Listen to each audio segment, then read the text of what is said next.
ദൈവനാമത്തിന് മഹത്വം ഉണ്ടാകട്ടെ. ഈ ഞായറാഴ്ച വൈകുന്നേര സമയം ഈ നിലയിൽ ഇവിടെ വെച്ച് കൂടുവാൻ തക്കവണ്ണം വലിയവനായ ദൈവം ഇന്ന് നമ്മളോട് കാണിച്ച കരുണയ്ക്കായിട്ട് ദൈവത്തെ നന്ദിയോടെ സ്തോത്രം ചെയ്യാണ്.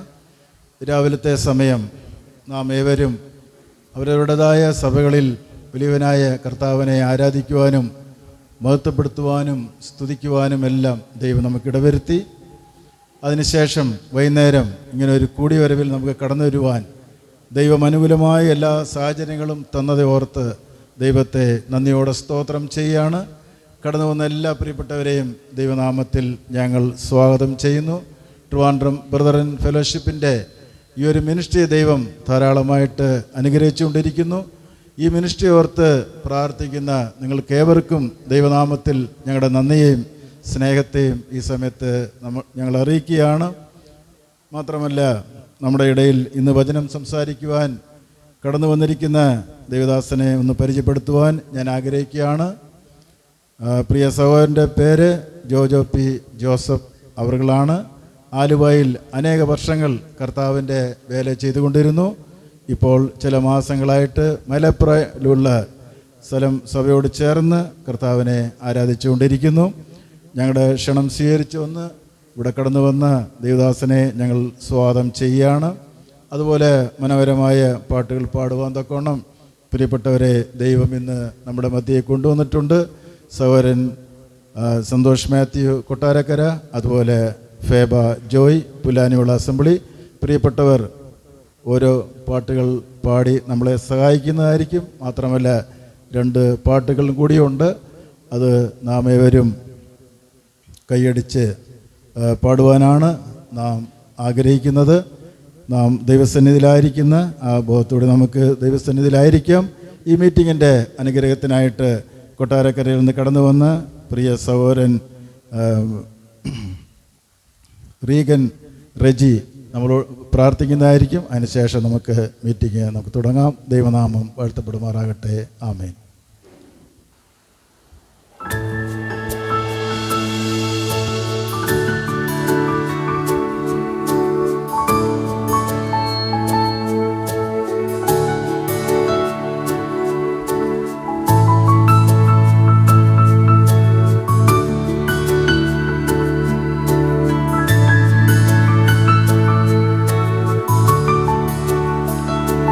പ്രാണൻ പോലും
എന്തു മനോഹരം കർത്താവേ നിൻമുഖം ചിന്തുന്ന ശോഭയെ ദർശിച്ചിടാൻ. എന്തു മനോഹരം കർത്താവേ നിൻമുഖം ചിന്തുന്ന ശോഭയെ ദർശിച്ചിടാൻ.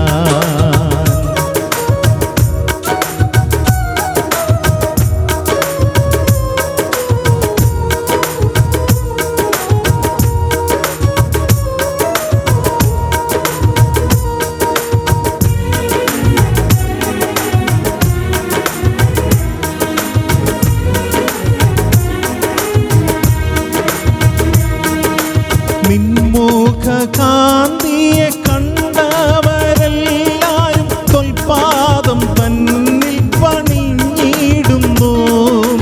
നിൻമുഖ കാന്തിയെ കണ്ടവരെല്ലാരും തൊൽപാദം തന്നിൽ പണിഞ്ഞിടുന്നു. ഞാനും തിരുമുഖം ആത്മാവിൽ ദർശിച്ചു തൃപ്പാദം തന്നിൽ വീണിടുന്നേ. ഞാനും തിരുമുഖം ആത്മാവിൽ ദർശിച്ചു തൃപ്പാദം തന്നിൽ വീണിടുന്നേ. എന്തു മനോഹരം കർത്താവേ നിൻമുഖം ചിന്തുന്ന ശോഭയെ ദർശിച്ചിടാൻ. എന്തു മനോഹരം കർത്താവേ നിൻമുഖം ചിന്തുന്ന ശോഭയെ ദർശിച്ചിടാൻ.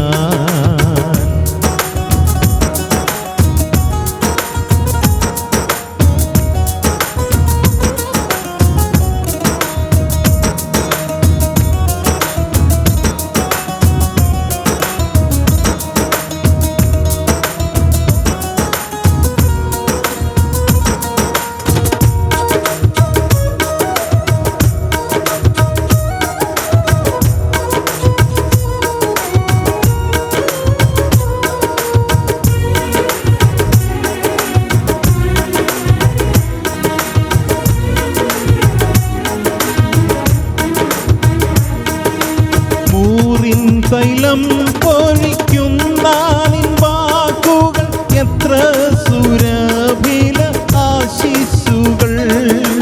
മൂറിൻ തൈലം പൊഴിക്കുന്ന നിൻ വാക്കുകൾ എത്ര സുരഭില ആശിസ്സുകൾ.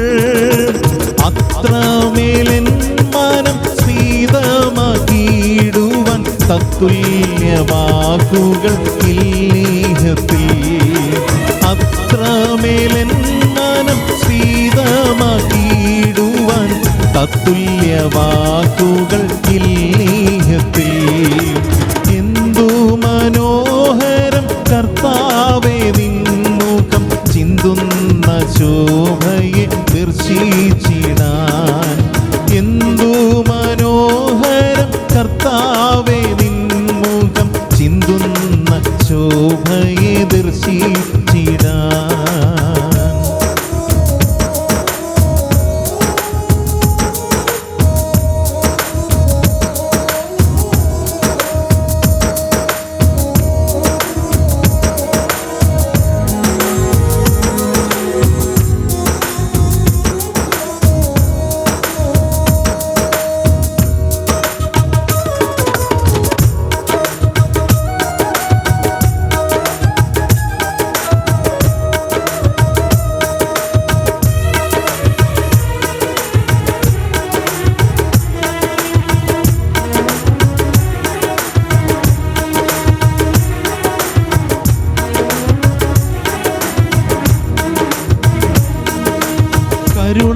കരുണാരസരാശ നിൻ കായ ഭംഗിയിൽ വെണ്മയോടു ചുവപ്പേകിടുന്നു.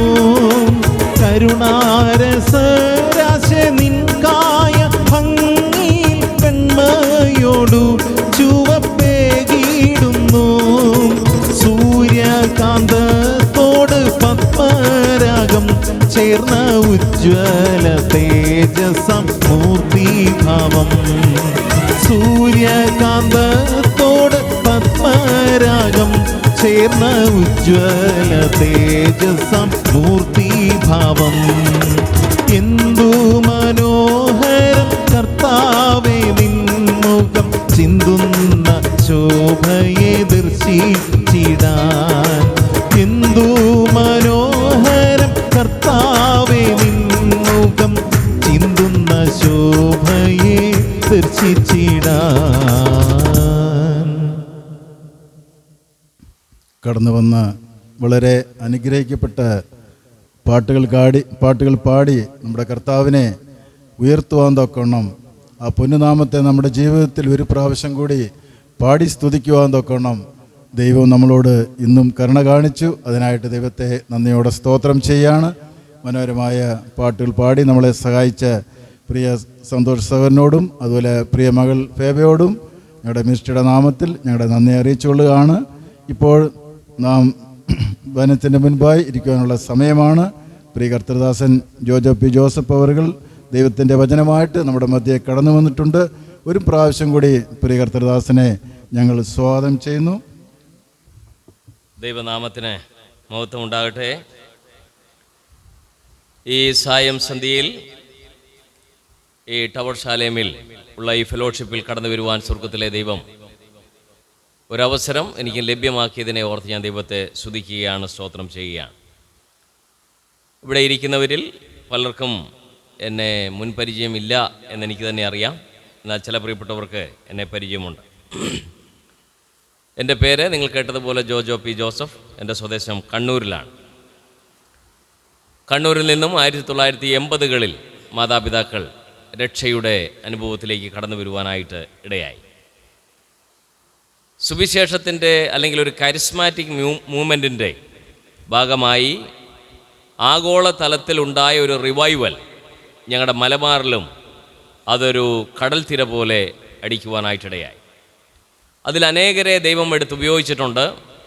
കത്തോലിക്ക സമുദായത്തിൽ ഒരു കരിസ്മാറ്റിക് മൂവ്മെൻറ്റ് നമുക്കറിയാം ഉണ്ടായത് 1970കളുടെ അവസാനം മുതൽ 80കളിലുമൊക്കെ ആയിരുന്നു. ആ കാലത്ത് മധ്യ കേരളത്തിൽ നിന്നും അനേകർ മലബാറിലേക്ക് സുവിശേഷത്തിന് വേണ്ടി വില കൊടുത്ത് യാത്ര ചെയ്യുവാനായിട്ടിടയായി. അതിൽ ക്രിസ്തുവിൽ വിശ്രമിക്കുന്ന അനേകരുണ്ട്, ഇന്ന് ജീവനോടുള്ളവരൊക്കെ ഉണ്ട്. അങ്ങനെ ഞങ്ങളുടെ ഗ്രാമത്തിലും സുവിശേഷം കടന്നു വരുവാനായിട്ടിടയായി. അതിൽ ഒരു കാരണക്കാരൻ ഇവിടെ ഇരിക്കുന്ന ഒരുപക്ഷെ നിങ്ങൾക്ക് പരിചയമുള്ള ബൈബിൾ കൃഷ്ണൻ എന്ന് വിളിക്കുന്ന പ്രിയ കൃഷ്ണേട്ടനാണ് സുവിശേഷത്തിൻ്റെ വാതായനങ്ങൾ മലബാറിൽ തുറക്കുവാൻ കാരണമായത്. എൻ്റെ പിതാവ് തന്നോട് പറഞ്ഞു, ബൈബിള് പറയാൻ ഒരു കൃഷ്ണനെയാണോ ദൈവം ഏൽപ്പിച്ചിരിക്കുന്നത് എന്ന് തന്നോട് ചോദിച്ചത് രസകരമായിട്ട് ഞാനത് ഓർക്കുന്നുണ്ട്. എൻ്റെ ജ്യേഷ്ഠനും കുടുംബവും ഇവിടെ ഇരിപ്പുണ്ട്. എന്നാൽ അന്ന് എൻ്റെ പിതാവും മാതാവും ഈ സുവിശേഷത്തിൽ ആകർഷരായി എങ്കിലും മക്കളായി ഞങ്ങൾ ഒരല്പം എന്താണ് പറയേണ്ടത്, രാഷ്ട്രീയ പശ്ചാത്തലമൊക്കെ ഉള്ളതുകൊണ്ടായിരിക്കാം, ഒരല്പം പിടിവാശിയോടുകൂടെ യഥാർത്ഥ പാരമ്പര്യം കത്തോലിക്ക സഭയാണ് യഥാർത്ഥ സഭ. കാരൽ മാക്സും ഫെഡറിക് എംഗൽസും നടുക്ക് യേശുക്രിസ്തു കത്തോലിക്കരായി പൂജിക്കുന്ന യേശുക്രിസ്തുവിൻ്റെ ഫോട്ടോ. അച്ചാൻ പറയും, ഇത് 3 പേരും യഹൂദരാ, പ്രാർത്ഥിച്ചോ, ഇതിലാരേലും കേൾക്കും എന്നാണ് പുള്ളി പറയുന്നത്. അങ്ങ് പ്രാർത്ഥിച്ചാൽ മതി. കാരൽ മാക്സും യഹൂദനാണ്, ഫെഡറിക് എംഗൽസും യഹൂദനാണ്, യേശുക്രിസ്തു യഹൂദനാണ്. അങ്ങനെയാണെങ്കിൽ പിന്നെ പ്രത്യേകിച്ച് വ്യത്യാസമൊന്നുമില്ല, അതുകൊണ്ട് പ്രാർത്ഥിച്ചോളാനായിട്ട് പറയുമായിരുന്നു. പക്ഷേ സുവിശേഷം ഞങ്ങളുടെ ഭവനത്തിൽ കടന്നു വന്നു.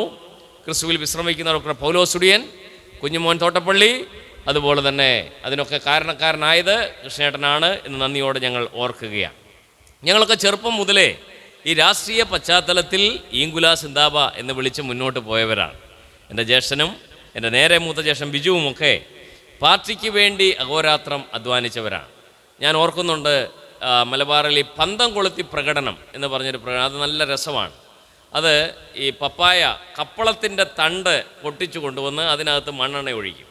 എന്നിട്ട് അതിൻ്റെ മുകളിൽ തുണി വെച്ച് തിരി അത് പന്തമായിട്ട് കത്തിച്ച് രാത്രി 8 മണിക്ക് ശേഷം ഇതും കൊളുത്തിക്കൊണ്ടാണ് പ്രകടനം. അപ്പോൾ അത് കാണുമ്പോൾ പിള്ളേർക്കും ഒരു രസമാണ്.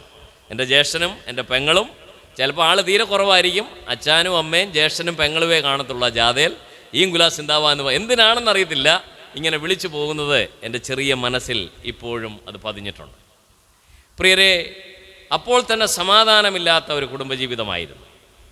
എൻ്റെ പിതാവ് തികഞ്ഞൊരു മദ്യപാനിയായിരുന്നു, എൻ്റെ ജ്യേഷ്ഠൻ മദ്യപാനിയായിരുന്നു. എൻ്റെ വീട് ഒരു വാറ്റ് കേന്ദ്രമായിരുന്നു. ഞാൻ സ്കൂൾ വിട്ട് വന്നാൽ ഒരു പാളയം എടുത്തുകൊണ്ട് പോയി നാട്ടിലുള്ള കശുമാവിൻ്റെ പഴം, എന്താണ് ഇവിടെ പറയുന്നത്, കാഷ്യൂനട്ടിൻ്റെ പറങ്കിമാവിൻ പഴം, കപ്പിൽമാങ്ങാപ്പഴം എന്ന് പറയും, അത് പെറുക്കിക്കൊണ്ട് വന്ന് അത് പിഴിഞ്ഞ് അത് വാറ്റി അതിങ്ങനെ ഉറ്റി വരും. ഓരോ ദിവസവും വൈകിട്ട് 4 മണി കഴിഞ്ഞാൽ അടുക്കളയിലേക്ക് അമ്മയ്ക്ക് പ്രവേശനമില്ല, അച്ഛൻ വാറ്റാണ്.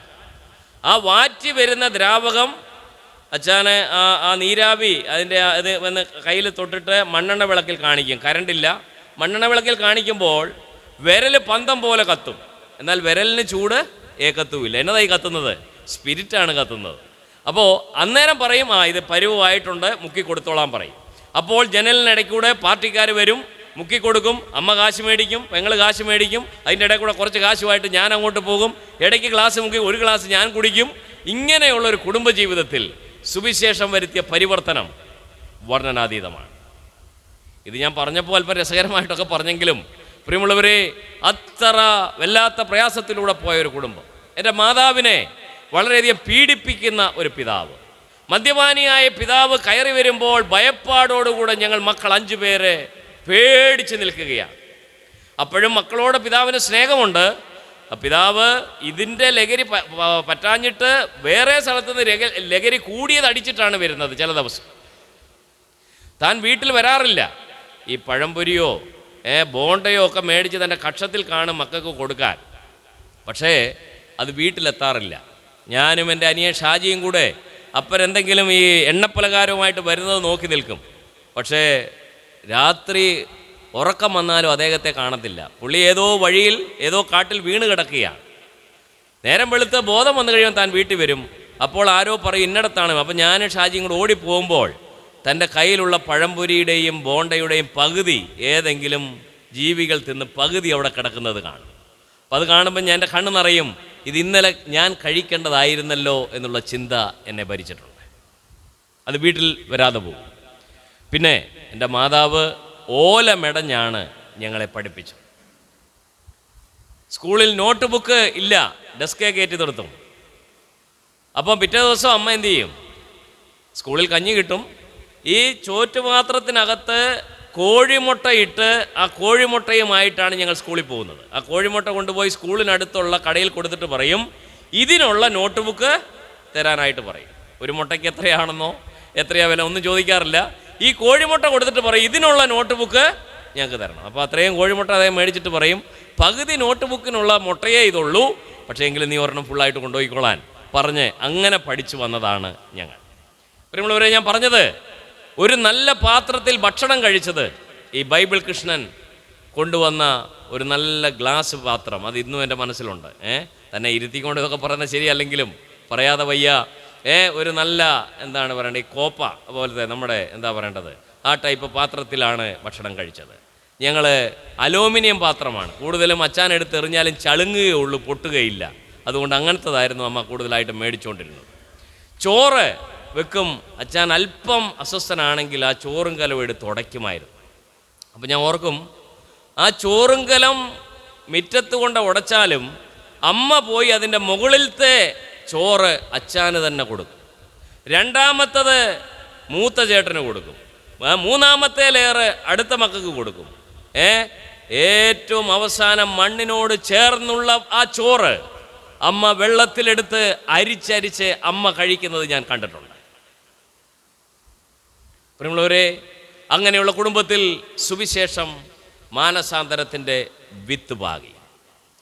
കർത്താവ് പറഞ്ഞു സ്വർഗരാജ്യം വയലിൽ ഒളിച്ചു വെച്ച പറഞ്ഞേ ഒരു നിധിയോട് സദൃശ്യം. നമ്മളത് മത്തായിയുടെ സുവിശേഷത്തിലാണല്ലോ വായിക്കുന്നത്. മത്തായിയുടെ സുവിശേഷം 13-ാം അധ്യായത്തിൻ്റെ 44-ാമത്തെ വാക്യത്തിൽ വായിക്കുന്നു, സ്വർഗരാജ്യം വയലിൽ ഒളിച്ചു വെച്ച നിധിയോട് സദൃശ്യം. എന്നിട്ട് അത് ഒരു മനുഷ്യൻ കണ്ടു. ആരാ കണ്ടത്? ഒരു മനുഷ്യൻ കണ്ടു. കണ്ടിട്ട് അവൻ അത് മറച്ചിട്ടിട്ട് അവൻ തിരിച്ചുപോയി. തൻ്റെ സന്തോഷത്താൽ ചെന്ന് തനിക്കുള്ളതൊക്കെയും വിറ്റു ആ സ്ഥലം വാങ്ങി. ഏത് സ്ഥലം? നിധി ഇരിക്കുന്ന സ്ഥലം. യെസ്, ഈ സായം സന്ധ്യയിൽ നിങ്ങളോട് പറയുവാനായിട്ട് ഞാൻ ആഗ്രഹിക്കുന്നത് അതാണ്. ഒരു മനുഷ്യൻ ഒരു നിധി കാണുകയാണ്. അത് ഒരു പാഴ്ഭൂമിയാണ്. മറ്റുള്ളവരുടെ നഗ്ന നേത്രങ്ങൾക്ക് പാഴ്ഭൂമിയായി തോന്നുന്ന സ്ഥലത്ത് ഇവൻ കണ്ടുപിടിച്ചു എന്ത്? ഒരു നിധി. എന്നിട്ട് ആരോടും പറയാതെ അവൻ തിരിച്ചുപോയി അവനുള്ള സകലതും അവൻ വിറ്റിട്ട് വന്നിട്ട് ഈ നിധി ഇരിക്കുന്ന സ്ഥലം മേടിക്കുകയാണ്. പ്രിയമുള്ളവരെ, അവനത് കണ്ടു, അവനെ അത് സ്വാധീനിച്ചു. അവനെ സ്വാധീനിച്ചു കഴിഞ്ഞപ്പോൾ അവനുള്ളതെല്ലാം വിറ്റു. അപ്പോൾ അവൻ കാൽക്കുലേറ്റ് ചെയ്തു, എനിക്ക് ഏക്കറുകൾ റബ്ബർ തോട്ടമുണ്ട്, കശുമാവൻ തോട്ടമുണ്ട്, മലബാറിൻ്റെ ഭൂപ്രകൃതി അനുസരിച്ച് ഞാൻ പറയുകയാണ്, കമുങ്ങൻ തോട്ടമുണ്ട്, റബ്ബർ തോട്ടമുണ്ട്, ഞാനത് വിറ്റു. എന്നിട്ട് വന്നിട്ട് ഈ 1 സെൻറ്റ് പാഴ്ഭൂമി ഒന്നുമില്ലാത്ത ഇത് മേടിച്ചു. Thank you brother. ഒന്നുമില്ലാത്ത സ്ഥലം താനെ മേടിക്കുകയാണ്. ഒന്നുമില്ല എന്ന് മറ്റുള്ളവർക്കേ അറിയത്തുള്ളൂ, പക്ഷെ ഇവനറിയാം. എൻ്റെ ഏക്കറുകൾ റബ്ബർ തോട്ടത്തേക്കാൾ വിലമതിക്കുന്ന നിധിയുടെ തരിശുഭൂമി അതെനിക്ക് ലാഭകരമായിട്ട് ഈ കണ്ടവൻ കാണുകയാണ്. അപ്പം മറ്റുള്ളവർ പറഞ്ഞു, കുട്ടപ്പൻ ചേട്ടൻ എന്നാ മന്ദബുദ്ധിയാ, അല്ലെങ്കിൽ ബൈബിൾ കൃഷ്ണന്റെ വാക്ക് കേട്ട്, അല്ലെങ്കിൽ ഇങ്ങനെ കൊട്ടിപ്പാടുന്നവരുടെ കൂട്ടത്തിൽ പോകുന്നത് എത്രയോ ഭോഷത്വമാണ്. പ്രിയമുള്ളവരെ, എന്നാൽ ആ നിധി സ്വാധീനിക്കപ്പെട്ടു. അവൻ മന്ദബുദ്ധിയാണ് എന്ന് പലരും പറഞ്ഞു. മക്കളുടെ കല്യാണം എങ്ങനെ നടക്കും, മക്കളുടെ വിദ്യാഭ്യാസം എങ്ങനെ നടക്കും, അങ്ങനെ പലതും പറഞ്ഞു. പ്രിയമുള്ളവരെ, എന്നാൽ ഈ നിധി സ്വാധീനിച്ചു. ഇവിടെ ഈ മനുഷ്യൻ നിധി കണ്ടിട്ട് തൻ്റെ സന്തോഷത്താൽ തനിക്കുള്ളതൊക്കെയും വിറ്റു. എന്തിനാ വിറ്റത്? ആ സ്ഥലം മേടിക്കാൻ. അപ്പം മറ്റുള്ളവർ പറഞ്ഞു, എടാ നിൻ്റെ ഈ 10 ഏക്കർ റബ്ബർ തോട്ടം കൊടുത്തിട്ട് ആ തരിശു ഭൂമി മേടിക്കുന്നത് ഭോഷത്തരമല്ലേ എന്ന് പലരും വന്ന് ഇവനോട് ചോദിച്ചു. പക്ഷെ ഇവനൊന്ന് പറയാനുണ്ട്. എന്നാ, ഞാൻ കണ്ടത് ഈ തരിശു ഭൂമിയല്ല, അതിൻ്റെ ഉള്ളിൽ ഒളിച്ചിരിക്കുന്ന ഒരു നിധിയാണ്. ആ നിധിയുടെ സ്വാധീനത എനിക്കുള്ള സകലത്തിനെയും ചപ്പും ചവറും എന്നെണ്ണുവാൻ കാരണമാക്കി. അവൻ വന്ന് ഇത് മേടിച്ചു. അത് സ്വർഗരാജ്യമാകുന്ന കാര്യമായിരുന്നു എന്ന് കർത്താവായ യേശുക്രിസ്തു പറയുകയാണ്. ആ നിധിയോട് സദൃശ്യം എന്ന് പറയുകയാണ്. പ്രിയമുള്ളവരെ, അതുകൊണ്ട് നമ്മുടെ ജീവിതത്തിൽ വില കൊടുക്കേണ്ടതിന് വില കൊടുത്ത് മുന്നോട്ട് പോകുവാനായിട്ടിടയായിത്തീരണം. നമ്മുടെ ക്രിസ്തീയ ജീവിതത്തിൽ എന്തിനാണ് നമ്മൾ വില കൽപ്പിക്കുന്നത്? എൻ്റെ അമ്മ വീട് ആലപ്പുഴയാണ്. ആലപ്പുഴയിൽ ഈ എന്താണ് പറയേണ്ടത്, ഈ തെങ്ങിൻ്റെ തൊണ്ട് ചീച്ച് കയർ ഫാക്ടറി ഏറ്റവും കൂടുതലുള്ള ഒരു സ്ഥലമാണ് ആലപ്പുഴ ജില്ല. കായലോര പ്രദേശമാണ്. അപ്പോൾ നമ്മുടെ സ്വാതന്ത്ര്യം കിട്ടുന്നതിന് മുമ്പ് വരെ അനേക കയർ ഫാക്ടറികൾ ഇവിടുന്ന് കയറ് വിദേശ രാജ്യങ്ങളിലേക്ക് കയറ്റി അയക്കും. അപ്പോൾ ഈ മുപ്പിരി ചരടൊക്കെ പിരിച്ച് കയറ് ഈ കായലിൻ്റെ തീരത്തുള്ള മണലൊക്കെ ചേർത്ത് പിരിച്ചാണ് ഇത് കണ്ടെയ്നർ കണക്കിന് വിദേശ രാജ്യങ്ങളിലേക്ക് വിടുന്നത്. അപ്പോൾ അവർ കയറ് 100 കിലോയേ ഉള്ളായിരിക്കും, പക്ഷേ 50 കിലോയും അതിൽ മണ്ണായിരിക്കും. ഈ കായലിൻ്റെ മണ്ണും കൂടെ കൂട്ടിപ്പിരിച്ച് അധികം ഇട്ട് ഉണക്കാതെ ഈ മണ്ണ് വെയിറ്റിലാണ് പൈസ. അപ്പോൾ ജർമ്മനിയിലേക്ക് ഓസ്ട്രേലിയയിലേക്ക് കയറ് കയറ്റി വിടുകയാണ്. അപ്പോൾ അവിടുന്ന് ഒരു കംപ്ലൈൻറ്റും ഇങ്ങോട്ട് വരുന്നില്ല. കയറ് 1 ടൺ വിടുമ്പോൾ അതിൻ്റെ പകുതി മണ്ണുമായിട്ടാണ് പോകുന്നത്. അപ്പോൾ അവരതിനുള്ള പണം ഇങ്ങോട്ട് കൊടുക്കും. അപ്പോൾ ഇവിടെ ഉള്ളവർ ചിന്തിച്ചു, നമ്മൾ വിദേശ രാജ്യങ്ങളെ പറ്റിച്ചുകൊണ്ടിരിക്കുകയാണ്. കുറേ കഴിഞ്ഞപ്പോൾ ഈ മേൽമണ്ണൊക്കെ പോയി അടിമണ്ണ് ആകാൻ തുടങ്ങി. അപ്പോൾ അത് പിരിച്ച് വിടാൻ തുടങ്ങി. അവിടുന്ന് ഒരു കംപ്ലൈൻറ്റും വരുന്നില്ല. അവസാനം അവിടുത്തെ MD ഇങ്ങോട്ടൊരു ലെറ്റർ വായിച്ചു, നിങ്ങളുടെ മണ്ണിൻ്റെ ക്വാളിറ്റി കുറഞ്ഞതുകൊണ്ട് കയർ ഇനി ഇങ്ങോട്ട് കയറ്റി വിടണ്ട എന്നാണ്. എന്താണ് പറഞ്ഞത്? നിങ്ങളുടെ മണ്ണിൻ്റെ ക്വാളിറ്റി കുറഞ്ഞു, അതുകൊണ്ട് കയർ ഇനി ഇങ്ങോട്ട്. ഇത്രയും നാളും കയറ്റി വിട്ടുകൊണ്ടിരുന്നത് കരിമണലും ധാതു ലവണങ്ങളാൽ സമ്പുഷ്ടമായിരുന്ന കായലോരത്തെ മണൽ തരികളായിരുന്നു കേരളത്തിൽ നിന്ന് അയച്ചു കൊടുത്തുകൊണ്ടിരുന്നത്. ഇപ്പോൾ അതിനെ ഗവൺമെൻറ് ബാൻ ചെയ്തു. കരിമണൽ ഖനനം പാടില്ലെന്നും അല്ലെങ്കിൽ നിശ്ചിത രീതിയിൽ മാത്രമേ അത് ചെയ്യാവുള്ളെന്നും പറഞ്ഞു. പക്ഷെ അന്ന് നമ്മളിത് കണ്ടുപിടിച്ചിരുന്നില്ല. ജർമ്മനിക്കാർക്ക് മനസ്സിലായി, എടാ ഇവരെ കയറ് അവർക്ക് വെറും ചവറാണ്, എന്നാൽ അവർ വിലമതിക്കുന്നത് അതിലുള്ള ആ പ്രത്യേകമായ കരിമണലും അതിലെ മിനറൽസും എന്താണ് പറയേണ്ടത്, അതിൽ ചില തിളക്കമാർന്ന മണൽ തരികളാണ് അവർ വിലയായിട്ട് കണ്ടത്. എൻ്റെ ചോദ്യം, ആത്മീകമായിരിക്കുന്ന ജീവിത യാത്രയിൽ നാം മുന്നോട്ട് പോകുമ്പോൾ ദൈവം നമ്മളിലൂടെ ഉദ്ദേശിക്കുന്ന ഒരു മൂല്യത്തിലുള്ള ജീവിതം നയിക്കാനായിട്ട് സാധിക്കുന്നുണ്ട്? ഒരു മൂല്യാധിഷ്ഠിത ക്രിസ്തീയ ജീവിതം നമ്മുടെ ഈ ഭൂപരപ്പിൽ നമുക്ക് നയിക്കുവാനായിട്ട് സാധിക്കുന്നുണ്ടോ? അതിനെ നമ്മളെ സ്വാധീനിക്കേണ്ടത് ആ സ്വർഗരാജ്യമാകുന്ന നിധിയുടെ സ്വാധീനതയായിരിക്കണം. യെശയ്യാവ് പറയുന്നുണ്ട്, യെശയ്യാ പ്രവചനം, പഴയ നിയമത്തിലെ സുവിശേഷം എന്ന് പറയുന്ന യെശയ്യാ പ്രവാചകൻ യെശയ്യാപ്രവചനം 8-ാം അധ്യായം അതിൻ്റെ 18-ാമത്തെ വാക്യം ഒന്ന് വായിക്കാമോ? യെശയ്യാപ്രവചനം 8-ാം അധ്യായം അതിൻ്റെ 18-ാമത്തെ വാക്യം. ഞാനും യഹോവ എനിക്ക് തന്ന മക്കളും സിയോൻ പർവ്വതത്തിൽ അധിവസിക്കുന്ന സൈന്യങ്ങളുടെ യഹോവയാൽ ഇസ്രായേലിൽ അടയാളങ്ങളും അത്ഭുതങ്ങളും ആയിരിക്കുന്നു. മതി. ഇവിടെ യെശയ്യാവ് പറയാണ്, ഇതാ ഞാനും യഹോവ എനിക്ക് തന്ന മക്കളും. യെശയ്യാവിന് എത്ര മക്കളുണ്ടായിരുന്നു? 2 ആൺപിള്ളേർ. നാം 1, നമുക്ക് 2 എന്നുള്ള ആപ്തവാക്യമായിരുന്നു യെശയ്യാവിനുണ്ടായിരുന്നത്. യെശയ്യാവിൻ്റെ ഭാര്യയുടെ പേര് ബൈബിളിൽ പറയുന്നില്ലെങ്കിലും പ്രവാചകി എന്ന് പറയുന്നുണ്ട്. 8-ാം അധ്യായം 3-ാമത്തെ വാക്യം. ഞാൻ പ്രവാചകിയുടെ അടുക്കൽ ചെന്നു, അവൾ ഗർഭം ധരിച്ചു, ഒരു മകനെ പ്രസവിച്ചു എന്ന് കാണുന്നു. മിസ്സസ് യെശയ്യാവിൻ്റെ പേര് അവിടെ കാണുന്നില്ല, പക്ഷേ പ്രവാചകി എന്ന് കാണുന്നു. യെശയ്യാവ് പറയാണ്, ഇതാ ഞാനും. എന്താ ഇതാ എന്ന് പറഞ്ഞാൽ? ഈ ഇതാ എന്നുള്ള വാക്ക് ഞാൻ സാധാരണ പറയാറുണ്ട് പലയിടത്തും. ബിഹോൾഡ് എന്നുള്ള പദമാണ്. എന്ന് പറഞ്ഞാൽ ഒബ്സർവ് വിത്ത് കെയർ. വളരെ കുലങ്കഷമായി ഞാനിവിടെ പ്രസംഗിച്ചുകൊണ്ടിരിക്കുമ്പോൾ പിണറായി വിജയൻ കയറി വരിക എന്ന് വിചാരിക്കുക. ഉടനെ ഞാൻ ഇതാരാ വന്നിരിക്കുന്നത് എന്നുള്ള അത്ഭുതം കൂറുമാറുള്ള ആ ഒരു, എന്താ പറയേണ്ടത്, ഇപ്പം മനസ്സിലായല്ലോ എല്ലാവർക്കും. ആ ഒരു അത്ഭുതത്തെ പ്രകീർത്തിക്കുന്ന ഒരു പദമാണ് ബിഹോൾഡ്, അല്ലെങ്കിൽ ഇതാ എന്നുള്ള പദം. യോഹന്നാസ്നാമം പോകുമ്പം കർത്താവ് നടന്നു വരുന്നു. യോഹന്നാസ്നാമം എന്നാ പറഞ്ഞു? ഒബ്സർവ് വിത്ത് കെയർ, ഇതാ ലോകത്തിന്റെ പാപം ചുമക്കുന്ന ദൈവത്തിന്റെ കുഞ്ഞാണ്. അപ്പൊ ഇവനെ കുലങ്കഷമായി ശ്രദ്ധിക്കണം, ഇവനെ നോക്കണം, ഇവനെ വീക്ഷിക്കണം. ആ ഒരർത്ഥത്തിലാണ് ഇതാ എന്ന് പറയുന്നത്. അപ്പോൾ ഇവിടെ യെശയ്യാവ് പറയാണ്, ഇതാ ഞാനും യഹോവ എനിക്ക് തന്ന. ഇങ്ങനെ തന്നെ മറ്റൊരാൾ പറഞ്ഞിട്ടുണ്ട്. ആരാ? യോശുവ പറഞ്ഞു, ഞാനും എൻ്റെ കുടുംബവുമോ എന്ന് പറഞ്ഞതുപോലെ യെശയ്യാവ് പറയുകയാണ്, ഇതാ ഞാനും യഹോവ എനിക്ക് തന്ന മക്കളും സിയോൻ പർവ്വതത്തിൽ അധിവസിക്കുന്ന സൈന്യങ്ങളുടെ യഹോവയാൽ ഇസ്രായേലിൽ അടയാളങ്ങളും അത്ഭുതങ്ങളും ആയിരിക്കുന്നു. Sign and wonders. ഒരു അത്ഭുതാപകമായ ജീവിതം ഞങ്ങൾ ഇസ്രായേലിൽ കെട്ടിപ്പടുത്തിരിക്കുകയാണ്. യെശയ്യാവിൻ്റെ മൂത്ത മോൻ്റെ പേര് 7-ാം അധ്യായം അതിൻ്റെ 3-ാമത്തെ വാക്യം. യെശയ്യാവിൻ്റെ മൂത്ത മോൻ നീയും നിന്റെ മകൻ ഷെയാർ യാശൂബും എന്ന് കാണുന്നു. 2-ാമത്തെ മോൻ്റെ പേര് 8-ാം അധ്യായം 1-ാം വാക്യം, മഗീർ ശലാൽ ഹാഷ്ബസ്. ആ വാക്യത്തിനൊരു പ്രത്യേകതയുണ്ട്. നമ്മുടെ സ്കൂളിൽ പഠിക്കുന്ന പിള്ളേർക്ക് പറയാമല്ലോ, അറിയാവോ?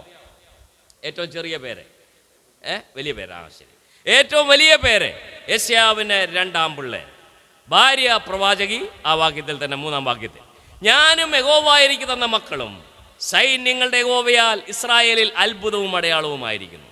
എന്താണെന്നറിയാമോ? യെശയ്യാവും ഭാര്യ നിൽക്കേ മോനെ പിടിച്ച് ഈർച്ചവാളാൽ അറുത്തുകൊന്നു. പിന്നെ പ്രവാചകിയെ, പിന്നെ അവസാനം യെശയ്യാവിനെ ഈർച്ചവാളാൽ അറുത്തുകൊന്നു എന്ന ചരിത്രം രേഖപ്പെടുത്തിയിരിക്കുന്നു.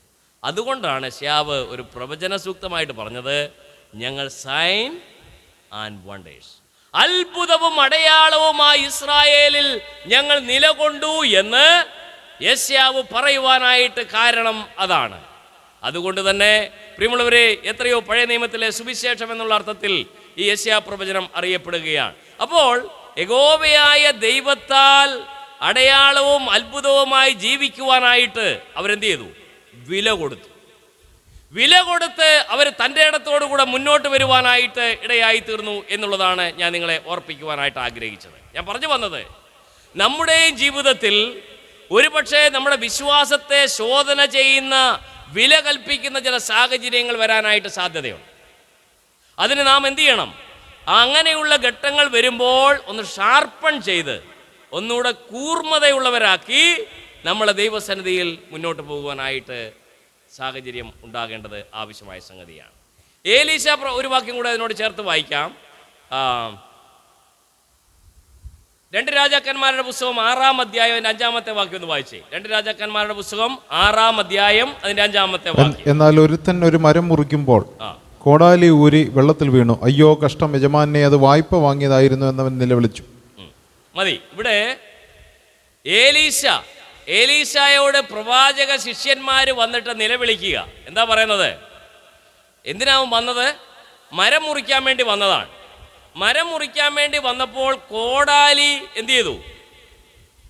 ഊരി വെള്ളത്തിൽ പോയി. ഒടിഞ്ഞു പോയതാണെങ്കിൽ അത് മാനുഫാക്ചറിങ് ഫൽറ്റാണ്. നിർമ്മാണ പാകപ്പിഴവാണ് ഒടിഞ്ഞു പോയ. ഇതെങ്ങനെ പോയത്? അതാരുടെ കുഴപ്പമാണ്? അത് നിന്റെ തന്നെ കുഴപ്പമാണ്. പ്രവാചക ശിഷ്യൻ പറയുന്നു, ഞാൻ മരം മുറിക്കാനാ വന്നത്, പക്ഷെ ഇപ്പോൾ മഴു ഊരി വെള്ളത്തിൽ പോയി. എടാ, ഇത് നീ വായ്പ മേടിച്ചോണ്ട് വന്നപ്പോഴേ നീ എന്ത് ചെയ്യണമായിരുന്നു? ഇത് ഉറപ്പിക്കണമായിരുന്നു. അത് പോട്ടെ, ഉറപ്പിച്ചില്ല, അത് സംഭവിച്ചു, ഊരിപ്പോയി. പക്ഷേ ഇവൻ മഴു പോയി എന്ന് പ്രവാചകനോട് സമ്മതിച്ചു. ഇന്നത്തെ ആത്മീക യുഗത്തിൽ നമുക്ക് കൈമോശം സംഭവിച്ചു പോയതിനെ പോയി എന്ന് പറയാതെ മറുകണ്ഠം ചാടുന്ന ആത്മീക പൈതൃകം ഈ പ്രത്യേക കാലയളവുകളിൽ രംഗപ്രവേശനം ചെയ്തുകൊണ്ടിരിക്കുക. ഈ പ്രവാചക ശിഷ്യൻ എലീശയുടെ മുന്നിൽ വന്ന് നിൽക്കുന്നത് നിങ്ങളൊന്ന് ഓർത്ത് നോക്കുകയെ. എന്നതേ ഉള്ളൂ കയ്യിലെ മഴുവിൻ്റെ പറഞ്ഞേ പിടി മാത്രമേ ഉള്ളൂ. എന്തിനാ വന്നത്? മരം മുറിക്കാൻ. ഈ പിടി വെച്ച് മരത്തിനിട്ട് കുത്താനേ. അയ്യോ, ഇന്ന് മൂർച്ച പോയി. മരത്തിനിട്ടിട്ട് എൻ്റെ പ്രിയ ആത്മീയ സുഹൃത്ത് കൃഷ്ണേട്ടൻ പറയും, നീ ഈ മാസം എത്ര മീനെ പിടിച്ചു? പുള്ളി ഉദ്ദേശിക്കുന്ന ആത്മാക്കളോട് സുവിശേഷം എത്ര പേരോട് പറഞ്ഞു, അല്ലെങ്കിൽ ആ അർത്ഥത്തിലാണ് പുള്ളി ചോദിക്കുന്നത്. അപ്പം ഞാനത് തിരിഞ്ഞ് ചിന്തിക്കാറുണ്ട്. ഒത്തിരി പ്രഭാഷണങ്ങൾ നടത്താറുണ്ട്. മീൻ എത്രയെണ്ണം വലയ്ക്കകത്ത് കയറിയെന്ന് കണക്കെടുക്കാറില്ല. അപ്പം ഇവിടെ പ്രവാചക ശിഷ്യ പറയുന്നു, എൻ്റെ മഴു പോയി. ആദ്യം നീ പോയി എന്ന് സമ്മതിക്കണം. 2, എവിടെ പോയി എന്ന് സമ്മതിക്കണം. പ്രവാചകൻ ചോദിച്ചു, മോനെ എവിടാ പോയത്? അപ്പോൾ അവൻ എന്ത് ചെയ്തു? ആ സ്ഥലം ഇതേ ഇവിടാ പോയത്. ഏറെക്കുറെ ഇവിടെ എന്നല്ല, ഇവിടെയാണ് പോയത്. അപ്പോൾ അതിന് പരിഹാരമുണ്ട്. അത് പൊങ്ങി വന്നു. ഗ്രാവിറ്റിയെ വിച്ഛേദിച്ച് ആ ഇരുമ്പ് വെള്ളത്തിൽ നിന്നും പൊങ്ങി വരികയാണ്. പ്രിയമുള്ളവരെ, ഞാൻ പറയുന്നതിൻ്റെ ആശയം നിങ്ങൾക്ക് മനസ്സിലാകുന്നു എന്ന് ഞാൻ ചിന്തിക്കുന്നു. 1, നിനക്ക് കൈമോശം സംഭവിച്ചു പോയതിനെ നീ ദൈവസന്നിധിയിൽ സറണ്ടർ ചെയ്യണം, സമ്മതിക്കണം. അങ്ങനെയാണെങ്കിൽ റീസ്റ്റോർ ചെയ്യാൻ നമ്മുടെ കർത്താവിന് മാത്രമേ സാധിക്കത്തുള്ളൂ. പ്രവാചകൻ പറഞ്ഞു, പോയി അല്ലേ? എവിടെ പോയി? ഇവിടെ പോയി. എന്നാൽ ഇന്ന് തിരികെ പ്രാപിക്കുക. പ്രിയമുള്ളവരെ, അതുകൊണ്ട് അവിടെ വായിക്കുന്ന കട്ടിംഗ് എഡ്ജ് എന്നുള്ള പദമാണ്. എന്ന് പറഞ്ഞാൽ മുറിയപ്പെടേണ്ട ഷാർപ്പൺ ചെയ്ത ഭാഗം പോയി എന്നാണ്. മഴുവിൻ്റെ ആ മൂർച്ചയുള്ള ഭാഗം അത് പോയി. ഞാൻ ചോദിക്കട്ടെ, നമ്മുടെ മൂർച്ച പോയോ? 1980-നേക്കാൾ 2000-നേക്കാൾ 2025 നാം പ്രവേശിച്ചിരിക്കുന്നു. നമ്മുടെ മൂർച്ച എവിടെ പോയി? ഏതെങ്കിലും മരം മുറിയപ്പെടുന്നുണ്ടോ? പ്രിയമുള്ളവരെ, അത് നാം മനസ്സിലാക്കണം. മുറിയപ്പെടാതിരിക്കുന്നതിന് കാരണം എന്താണ്? 1, പോയി എന്ന് സമ്മതിക്കണം. 2, എവിടെ പോയി എന്ന് സമ്മതിച്ചാൽ തീർച്ചയായിട്ടും അത് ദൈവം തിരികെ പ്രാപിക്കുവാനായിട്ട് സാധിക്കും. യെശയ്യാ പ്രവാചകനും കുടുംബവും സൈന്യങ്ങളുടെ യഹോവയാൽ അത്ഭുതവും അടയാളവുമായി അവർ തീരുവാനായിട്ട് കാരണമായത് ആ ഒരു അനുതാപ ഹൃദയത്തോടുകൂടെ അവർ ദൈവസന്നിധിയിൽ നിന്നു എന്നുള്ളതാണ്. ഇന്ന് ദൈവവചന ശുശ്രൂഷകളാണെങ്കിലും അത് ജസ്റ്റ് എന്താ പറയേണ്ടത്, കേട്ട് മറക്കുന്നവരായി അല്ലെ മാർക്കിടുന്നവരായിട്ട് ആയിത്തീരുകയാണ്. ഈ പ്രാവശ്യം നമ്മുടെ മഹാ കൺവെൻഷൻ ആരെ വിളിക്കണം? അപ്പോൾ ഇതിനു മുമ്പുള്ള തൻ്റെ സ്റ്റാറ്റസുകളെല്ലാം പരിശോധിച്ച് എങ്ങനെയുണ്ട് എന്ന് നോക്കിയിട്ടാണ് ഓരോ സ്ഥലങ്ങളിൽ ആൾക്കാരെ വിളിക്കുന്നത്.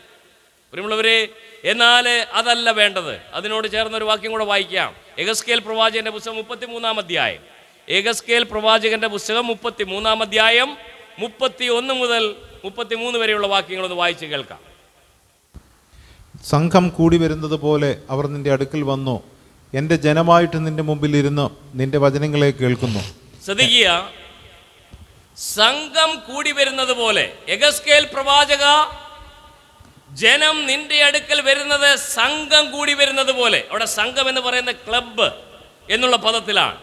ജസ്റ്റ് ഒരു ക്ലബിൽ കടന്നു വരുന്ന ലാഘവത്വത്തോടുകൂടെ നിന്റെ അടുക്കൽ അവർ കടന്നു വരുന്നു. എൻ്റെ ജനമായിട്ട് നിന്റെ മുമ്പിൽ ഇരുന്നു. വായിച്ചേ. നിന്റെ വചനങ്ങളെ കേൾക്കുന്നു. നിന്റെ വചനങ്ങളെ കേൾക്കുന്നു, എന്നാൽ അവർ അവയെ ചെയ്യുന്നില്ല. അവർ എന്ത് ചെയ്യുന്നുണ്ട്? കേൾക്കുന്നുണ്ട്, ചെയ്യുന്നില്ല. അടുത്ത്, വായ് കൊണ്ട് അവർ വളരെ സ്നേഹം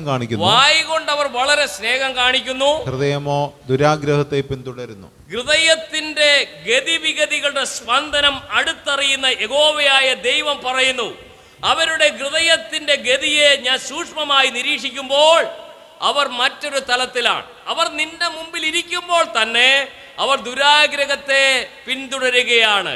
ഹൃദയത്തിന്റെ ഗതിയെ കൂടുതൽ കാര്യക്ഷമമായി ഗണിക്കുന്നവന്റെ അഗ്നിജ്വാലയ്ക്കൊത്ത കണ്ണുള്ളവന്റെ മധ്യേ അത്രേ വിശ്വാസ സമൂഹം നിലകൊള്ളേണ്ടത് എന്നുള്ളത് ഈ വചനത്തിലൂടെ നമ്മളെ ഉത്ബോധിപ്പിക്കുന്നു. അടുത്ത വാക്യം, നീ അവർക്ക് മധുരസ്വരവും വാദ്യ നൈപുണ്യവുമുള്ള ഒരുത്തന്റെ പ്രേമഗീതം പോലെ ഇരിക്കുന്നു. നിന്റെ പ്രസംഗത്തിന് നീ ചിന്തിക്കുന്നത് പേനായും കടലാസുമായിട്ട് അവരിയ്ക്കുന്നുണ്ട് നിന്റെ പ്രസംഗം കേൾക്കാൻ. അവർ 10ൽ ഔട്ട് ഓഫ് 10 എത്ര കൊടുക്കണമെന്നുള്ള മാർക്ക് ഇടാനാ, അല്ലാതെ പോയിന്റ് എഴുതിയെടുക്കാനല്ല.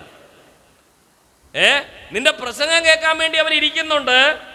അയ്യോ, അത് നിന്റെ പോയിന്റ് എഴുതിയെടുക്കാനല്ല, അടുത്ത പ്രാവശ്യം നിന്നെ വിളിക്കണോ മറ്റൊരുത്തിനെ വിളിക്കണോ എന്ന് മാർക്ക് ഇടാൻ വേണ്ടിയാ. അവർക്ക് മധുര സ്വരം. ഓ, ആ പുള്ളിയുടെ സ്വരം നല്ലതാ. 2, വാദ്യ നൈപുണ്യം. സന്തോഷ് ബ്രദർ നല്ലപോലെ പാടുന്ന ആളാണ്, നല്ല കീബോർഡ് സിസ്റ്റവും ഒക്കെ വെച്ചാണ് പുള്ളി ഇതിനേക്കാൾ നന്നായിട്ട് പാടും, ലൈവായിട്ട് നമുക്കറിയാവുന്ന ആളാണ്. അത് ആ പദമാണ് വാദ്യ നൈപുണ്യമുള്ള ഒരുത്തൻ്റെ അടുത്ത പദം പ്രേമഗീതം പോലെ ഇരിക്കും. അല്പം ഇവന്റെ പ്രസംഗത്തിൽ റൊമാൻസും ഒക്കെ കയറി വരുന്നുണ്ട്. അല്പം ബൈബിൾ സ്കൂളിൽ സാറ് പഠിപ്പിച്ചു, ഈ സോങ് ഓഫ് സോങ്സ് ആണ് പഠിപ്പിക്കുന്നത്, ഉത്തമഗീതമാണ് പഠിപ്പിക്കുന്നത്. പുള്ളി പറഞ്ഞു ഇത് വളരെ ഇൻട്രസ്റ്റിംഗ് ചാപ്റ്ററാണ്, അല്ലെങ്കിൽ ബുക്കാണ്, അത് നമുക്ക് പഠിക്കണം, നല്ല റൊമാൻസ് ആണ് ഇതിൽ. നിങ്ങൾ ഈ ക്ലാസ് കഴിയുമ്പോൾ ലൈബ്രറിയിൽ പോയി ഇതിൻ്റെ കമൻട്രിയും ഇതിൻ്റെ ഇതൊക്കെ എടുത്ത് പഠിക്കണം, നല്ല കാര്യമാണെന്ന്. ഈ ക്ലാസ് കഴിഞ്ഞപ്പോഴേ പിള്ളേരെല്ലാം കൂടെ ലൈബ്രറിയിലേക്ക് ഓടി. കിട്ടുന്നവർ ഓരോന്നെടുത്തു, ഒരുത്തിനും എടുത്തുകൊണ്ട് വന്നു. 2 ദിവസം കഴിഞ്ഞ് സാറ് വന്ന് ചോദിച്ചു, നിങ്ങൾ ലൈബ്രറിയിൽ പോയി ബുക്കൊക്കെ എടുത്ത് ഈ സോങ് ഓഫ് സോങ് ഉത്തമഗീതത്തിൻ്റെ കാര്യങ്ങളൊക്കെ പഠിച്ചോ എന്ന് ചോദിച്ചു. അപ്പോൾ ഒരുത്തൻ പറഞ്ഞു, സാറ് പറഞ്ഞതുപോലെ അതിൽ റൊമാൻസ് ഒന്നുമില്ല, അതിൽ പ്രത്യേകം ലോ ന്യായപ്രമാണം എന്ന് മാത്രമേ ഉള്ളൂ, വേറെ ഒന്നും എനിക്ക് പിടികിട്ടുന്നത്. നീ വായിച്ച പുസ്തകം ഏതാണെന്ന് ചോദിച്ചു. നോക്കിയപ്പോൾ റോമൻസ് ആയിരുന്നു. സാറ് പറഞ്ഞ റൊമാൻസ് ഉണ്ടെന്നാണ്, അവൻ ചാടിപ്പോയി പിടിച്ചത് റോമൻസിൻ്റെ പുസ്തകമായിരുന്നു. ഇവിടെ ഒരുത്തൻ്റെ പ്രേമഗീതം പോലെ നീ അവരുടെ മുന്നിൽ പ്രേമഗീതം പോലെ അവതരിപ്പിക്കുന്നുണ്ട്. എന്നിട്ട് അടുത്ത സന്തോഷ് ബ്രദർ, അവർ നിന്റെ വചനങ്ങളെ കേൾക്കുന്നു ചെയ്യുന്നില്ല. വീണ്ടും അത് പറഞ്ഞു. ആദ്യം പറഞ്ഞായിരുന്നല്ലേ, പറഞ്ഞോ? 31-ാം വാക്യത്തിൽ എന്നാൽ അവർ അവയെ ചെയ്യുന്നില്ല. വീണ്ടും പറഞ്ഞു ചെയ്യുന്നില്ല. എനിക്കത് വേദനയുണ്ട്. ഒത്തിരി പ്രസംഗം കേൾക്കുന്നുണ്ട്, പക്ഷെ ചെയ്യുന്നില്ല. 33-ാമത്തെ വാക്യം, എന്നാൽ അത് സംഭവിക്കുമ്പോൾ ഇതാ അത് വരുന്നു, അവർ തങ്ങളുടെ ഇടയിൽ ഒരു പ്രവാചകൻ ഉണ്ടായിരുന്നു എന്ന് അറിയും. എന്നാൽ അത് സംഭവിക്കുമ്പോൾ പ്രവാചകൻ പറഞ്ഞത് സംഭവിക്കാൻ പോവുക. ഈ നാളുകളിൽ നെടുകയും കുറുകയും നടന്ന് പ്രവാചകന്മാർ അല്ലെങ്കിൽ സുവിശേഷം ഇവിടെ അറിയിച്ചു കൊണ്ടിരിക്കുകയാണ്. ഈ മൈലപ്പുറ ചെന്നപ്പോൾ ഈ പത്തനംതിട്ട ഒരു പഴയ ഉപദേശി ഉണ്ടായിരുന്നു. താനെ ഈ സൈക്കിളിൽ രാവിലെ റബ്ബർ തോട്ടം വഴി വിളിച്ചു പറയും, കാലം തികഞ്ഞു, ദൈവരാജ്യം സമീപിച്ചിരിക്കുന്നു. 1944 സ്വാതന്ത്ര്യം കിട്ടുന്നതിന് 44, 45, 46, 47 3 വർഷം മുമ്പ് KV സൈമൺ സാറ് മരിക്കുന്നത് 1944 ഇന്ത്യക്ക് സ്വാതന്ത്ര്യം കിട്ടിയ ഭാരതത്തിൽ താമസിക്കാനുള്ള ഭാഗ്യം KVS-ന് കിട്ടിയില്ല. ആ കാലത്ത് ഉപദേശിമാര് പറഞ്ഞു, കാലം തികഞ്ഞു, ദൈവരാജ്യം സമീപിച്ചിരിക്കുന്നു. അപ്പം കലിങ്കയിലൊക്കെ ഇരുന്ന് ചെറുപ്പക്കാർ പറയും, എത്ര നാളായി ഈ പുള്ളി ഇങ്ങനെ കാലം തികഞ്ഞു, ഈ പുള്ളിയുടെ കാലം ഇതുവരെ തികഞ്ഞിട്ടില്ലേ എന്ന് ചോദിച്ചു. അങ്ങനെ ചോദിച്ചവരുടെ കൊച്ചുമക്കളാ ഇന്ന് മൈലപ്പുറ സഭയിലെ മൂപ്പന്മാരായിട്ടിരിക്കുന്നത്. പത്തനംതിട്ടയിൽ 25 സഭയുണ്ട്, 25 കിലോമീറ്റർ ചുറ്റളവിൽ. അപ്പോൾ അവിടെ ഇത്രയും സഭകളും വിശ്വാസികളും വരാൻ അങ്ങനെ ചോദിച്ചവരുടെ പിൻതലമുറക്കാരാണ് അവിടെ കർത്താവിനെ സത്യത്തിലും ആത്മാവിലും ആരാധിക്കുന്നത്. എന്നാൽ അത് സംഭവിക്കുമ്പോൾ ഈ പ്രസംഗിച്ചതുണ്ടല്ലോ, സംഭവങ്ങളെ സംഭവിപ്പിക്കുന്നതാണ്. പ്രിയമുള്ളവരെ, അത് സംഭവിക്കുന്നതാണ്, നടക്കുന്നതാണ്. ഇതാ ഇവിടെ പിന്നെ ഇതാന്ന് വന്നു. നേരത്തെ ഒരു ഇതാ പറഞ്ഞായിരുന്നു, എന്നതായിരുന്നു? യെശയ്യാവ് പറഞ്ഞപ്പോൾ ഇതാ ഞാനും യഹോവ എനിക്ക് തന്നു. ഇവിടെയും പറയുന്നു ഇതാ അത് വരുന്നു. ഏതാ? പ്രസംഗിച്ചത് വരാൻ പോകുന്നു. നീ പ്രസംഗിച്ചത് പണ്ട് ഉപദേശിമാര് പ്രസംഗിച്ചു, സമുദ്രത്തിലെ ജലം ഇരച്ചു കയറി ജനസഹസ്രങ്ങൾ ഇല്ലാതെയാകും. അപ്പം എല്ലാവരും പറഞ്ഞു, ഓ അങ്ങനൊന്നും ഇതുവരെ സംഭവിച്ചിട്ടില്ല, ഇനിയോട്ട് സംഭവിക്കത്തുമില്ല. സുനാമി വന്നു, സംഭവിച്ചു. ഇപ്പം പറയുക, ഈ ആകാശം കൊടുമുഴക്കത്തോടെ ഒഴിഞ്ഞു പോകും, ആലിപ്പഴം പോലെ മിൽക്കി വേ, ക്ഷീരപഥം ഭൂമിയിൽ പതിക്കാനായിട്ട് പോകുന്നു എന്ന് പ്രസംഗിക്കുമ്പോൾ മറ്റുള്ളവർ നമ്മളെ പുച്ഛിച്ച് പുറന്തള്ളുകയാണ്, കളിയാക്കുകയാണ്. എന്നാൽ നീ പറഞ്ഞത് സംഭവിക്കാനായിട്ട് പോവുകയാണ്. ഇവിടെ പറയുന്നു, ഇതാ അത് വരുന്നു. എന്നിട്ട് ജസ്റ്റ് ഒരു ഹൈഫൺ, ഒരു വരയിട്ടിട്ട് അവർ അയച്ചേ, തങ്ങളുടെ ഇടയിൽ ഒരു പ്രവാചകൻ ഉണ്ടായിരുന്നു എന്ന് അറിയും. എന്നാൽ തങ്ങളുടെ ഇടയിൽ ഒരു പ്രവാചകൻ ഉണ്ടായിരുന്നു എന്ന് അറിയാനായിട്ട് പോവുക. ഗ്രഗാസ് സെയിൻസും കുഞ്ഞുങ്ങളും ആ വാഹനത്തിൽ തീക്കിരയായി തീർന്നു. ഞാൻ ഓറീസയിൽ ചെന്നപ്പോൾ ആ ജില്ലയിലൂടെ സഞ്ചരിക്കുവാനായിട്ടിടയായി. പ്രിയമുള്ളവരെ, ആ ദേശത്തുള്ളവർ മനസ്സിലാക്കാൻ പോവുക, ഞങ്ങളുടെ ഇടയിൽ ഒരു പ്രവാചകൻ ഉണ്ടായിരുന്നു എന്നറിയാം.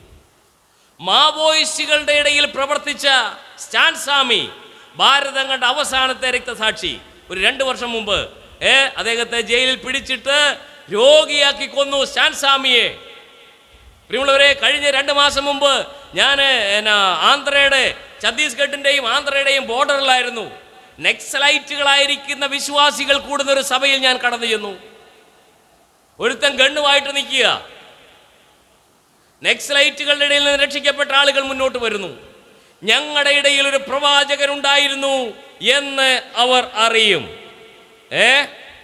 ഇതാ അത് വരുന്നു, അത് വരും. നീ പ്രസംഗിച്ചത് നടക്കാനായിട്ട് പോവുകയാണ്. ഒരാത്മാവിൻ്റെ വിലയെ മനസ്സിലാക്കുമ്പോൾ നമുക്ക് മിണ്ടാതിരിക്കാൻ പറ്റുകയില്ല. ഒരാത്മാവിൻ്റെ വില അത്ര വലുതാണ്.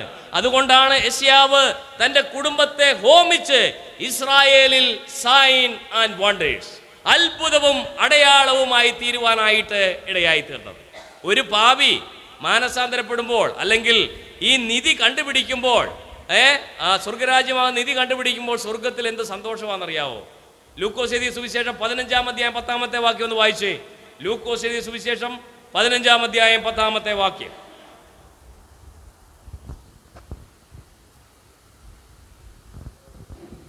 ലൂക്കോസ് എഴുതിയ സുവിശേഷം.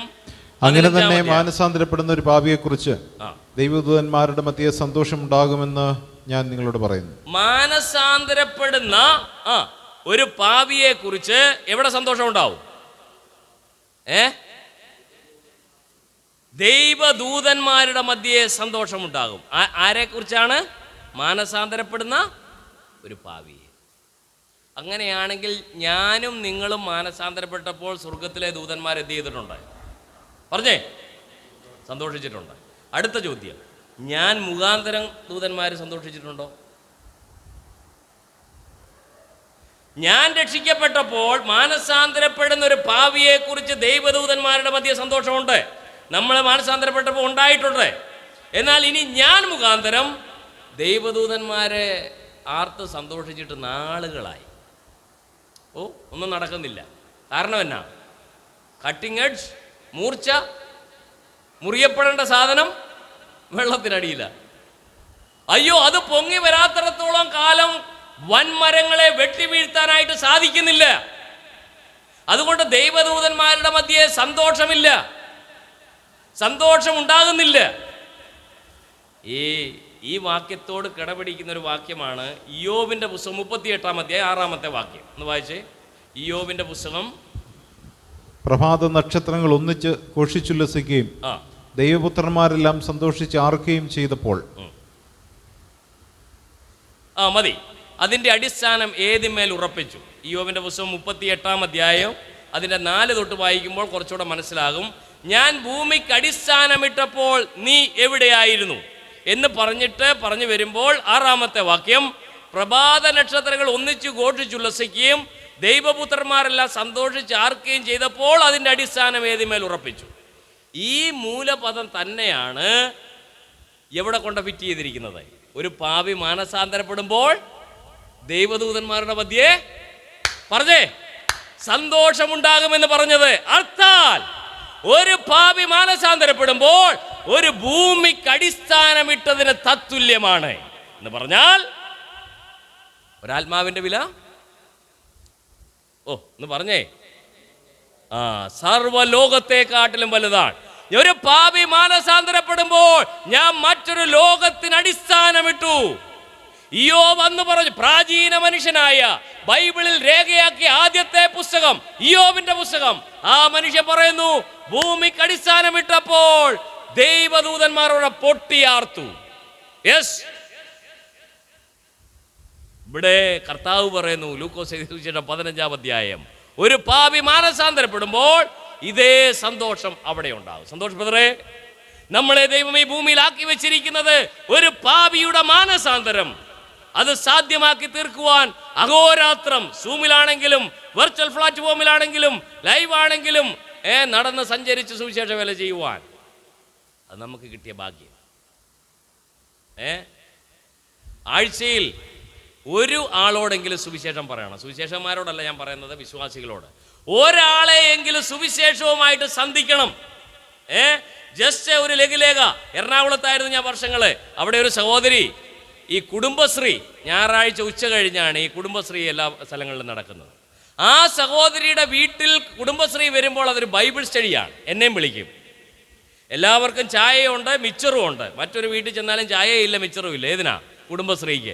ഇവിടെ വരുമ്പോൾ മിച്ചറും ഉണ്ട്, കട്ടൻ ചായയും ഉണ്ട്. അയ്യോ, പാവം പിടിച്ച സ്ത്രീ കുടുംബശ്രീ ഒരു ബൈബിൾ സ്റ്റഡിയാക്കി മാറ്റുകയാണ്. കാരണം എന്നാ? ഒരാത്മാവിൻ്റെ വിലയെക്കുറിച്ച് പ്രിയ മകൾക്ക് അത്രമാത്രം അറിവുണ്ട്. അയ്യോ, പ്രേമഗീതവും അതുപോലെ തന്നെ മധുരസ്വരവും കേട്ട് മാത്രം ഇരിക്കാനായിട്ടല്ല, കേട്ടതിനെ പ്രാവർത്തിക പദത്തിൽ പ്രവാചക പറയുന്നു, അവർ ചെയ്യുന്നില്ല. അവരുടെ ഹൃദയം മറ്റൊരു ലെവലിലേക്കാണ് പോകുന്നത്. അത് ചെയ്യണം. എന്നാൽ അതിനായിട്ടാണ് ദൈവം നമ്മളെ ഈ ഭൂമിയിലാക്കിയിരിക്കുന്നത്. കർത്താവ് നമ്മളെ ഈ ഭൂമിയിലാക്കിയിരിക്കുന്നത് സുവിശേഷത്തിൻ്റെ സന്ദേശം പ്രചരിപ്പിക്കാനായിട്ടാണ്. കാരണം എന്നാണെന്നറിയാമോ? ഇത് കാലം അതിൻ്റെ അന്ത്യത്തിലേക്ക് പോവുകയാണ്. കാലം അതിൻ്റെ അന്ത്യത്തിലേക്ക് പോകുന്നു. ഒരു പാപിയുടെ മാനസാന്തരത്തിന് വേണ്ടി സ്വർഗം വെയിറ്റ് ചെയ്യുന്നു. നോഹ പെട്ടകം ഉണ്ടാക്കി പ്രസംഗിച്ചു. ആ നാച്ചുറൽ കലാമിറ്റി, ആ വലിയ പ്രയാസങ്ങൾ, മഴയും കോളിളക്കവും എല്ലാം കൂടെ വന്നു. അവസാനം ആരേലും കയറട്ടെന്നും കണ്ട് നോഹ ആ പെട്ടകത്തിൻ്റെ പുറത്ത് നിൽക്കുകയാണ്. ആരെങ്കിലും കയറട്ടെ, ആരെങ്കിലും ഉണ്ടോ എന്ന് വിളിച്ച് ചോദിക്കുകയാണ്. പ്രിയമുള്ളവരെ, അവസാനം നോഹ കയറി. യഹോവയായ ദൈവം വാതിലും അടച്ചു. ആ ഒരു കാലത്തിലത്രേ ഞാനും നിങ്ങളും വന്നിരിക്കുന്നത്. എന്നാൽ രക്ഷിക്കപ്പെടുന്നതിന് മുമ്പേ കർത്താവ് നമ്മളെയൊക്കെ ഓർത്ത് പ്രാർത്ഥിച്ചിട്ടുണ്ട്. നമ്മൾ സന്തോഷ് ബ്രദർ, റോയിച്ചായൻ, കൃഷ്ണേട്ടൻ, നമ്മൾ ഓരോരുത്തരും നമ്മൾ രക്ഷിക്കപ്പെടണം, അവര് എന്നെ അറിയണമെന്ന് കർത്താവായ യേശു ക്രിസ്തു തന്നെ പ്രാർത്ഥിച്ചിട്ടുണ്ട്. ഒരു വാക്യം വായിക്കാം. യോഹന്നാൻ എഴുതിയ സുവിശേഷം 17-ാം അധ്യായം 20-ാമത്തെ വാക്യം. യോഹന്നാൻ എഴുതിയ സുവിശേഷം 17-ാം അധ്യായം 20-ാമത്തെ വാക്യം. ഇവർക്ക് വേണ്ടി മാത്രമല്ല, ഇവരുടെ വചനത്താൽ എന്നിൽ വിശ്വസിപ്പാൻ ഇരിക്കുന്നവർക്ക് വേണ്ടിയും ഞാൻ അപേക്ഷിക്കുന്നു. നോക്കണേ, ഇവിടെ കർത്താവായ യേശു ക്രിസ്തു പറയുകയാണ്, ഇവർക്ക് വേണ്ടി മാത്രമല്ല. ഇവിടെ നീ എന്നെ ലോകത്തിലേക്ക് അയച്ചതുപോലെ ഞാൻ അവരെയും ലോകത്തിലേക്ക് അയക്കുന്നു. ശിഷ്യന്മാരെ പറഞ്ഞ് അയക്കുകയാണ്. അവരും സാക്ഷാൽ വിശുദ്ധീകരിക്കപ്പെട്ടവർ ആകേണ്ടതിന് ഞാൻ അവർക്ക് വേണ്ടി എന്നെ തന്നെ വിശുദ്ധീകരിച്ചിരിക്കുന്നു. ഇവർക്ക് വേണ്ടി മാത്രമല്ല, ഇവരുടെ വചനത്താൽ എന്നിൽ വിശ്വസിപ്പാൻ ഇരിക്കുന്നവർക്ക് വേണ്ടിയും എന്ത് ചെയ്യുന്നു? ആരാ പ്രാർത്ഥിച്ചേ? ആർക്ക് വേണ്ടിയാ? എനിക്ക് വേണ്ടി. നമ്മുടെ കർത്താവ് എനിക്ക് വേണ്ടി പ്രാർത്ഥിച്ചു. ഇപ്പോൾ ഞാൻ അയക്കുന്നവരുടെ മുന്നിൽ തലമുറകൾ അനവധിയില്ല. അയക്കുന്നവർ ഇത്രയും പേരേ ഉള്ളൂ. പക്ഷേ ഇവരുടെ വചനത്താൽ എന്നിൽ വിശ്വസിപ്പാൻ ഇരിക്കുന്നവർക്ക് വേണ്ടി കൂടെ ഒരു സ്റ്റെപ്പ് കൂടെ കയറ്റി പ്രാർത്ഥിച്ചു.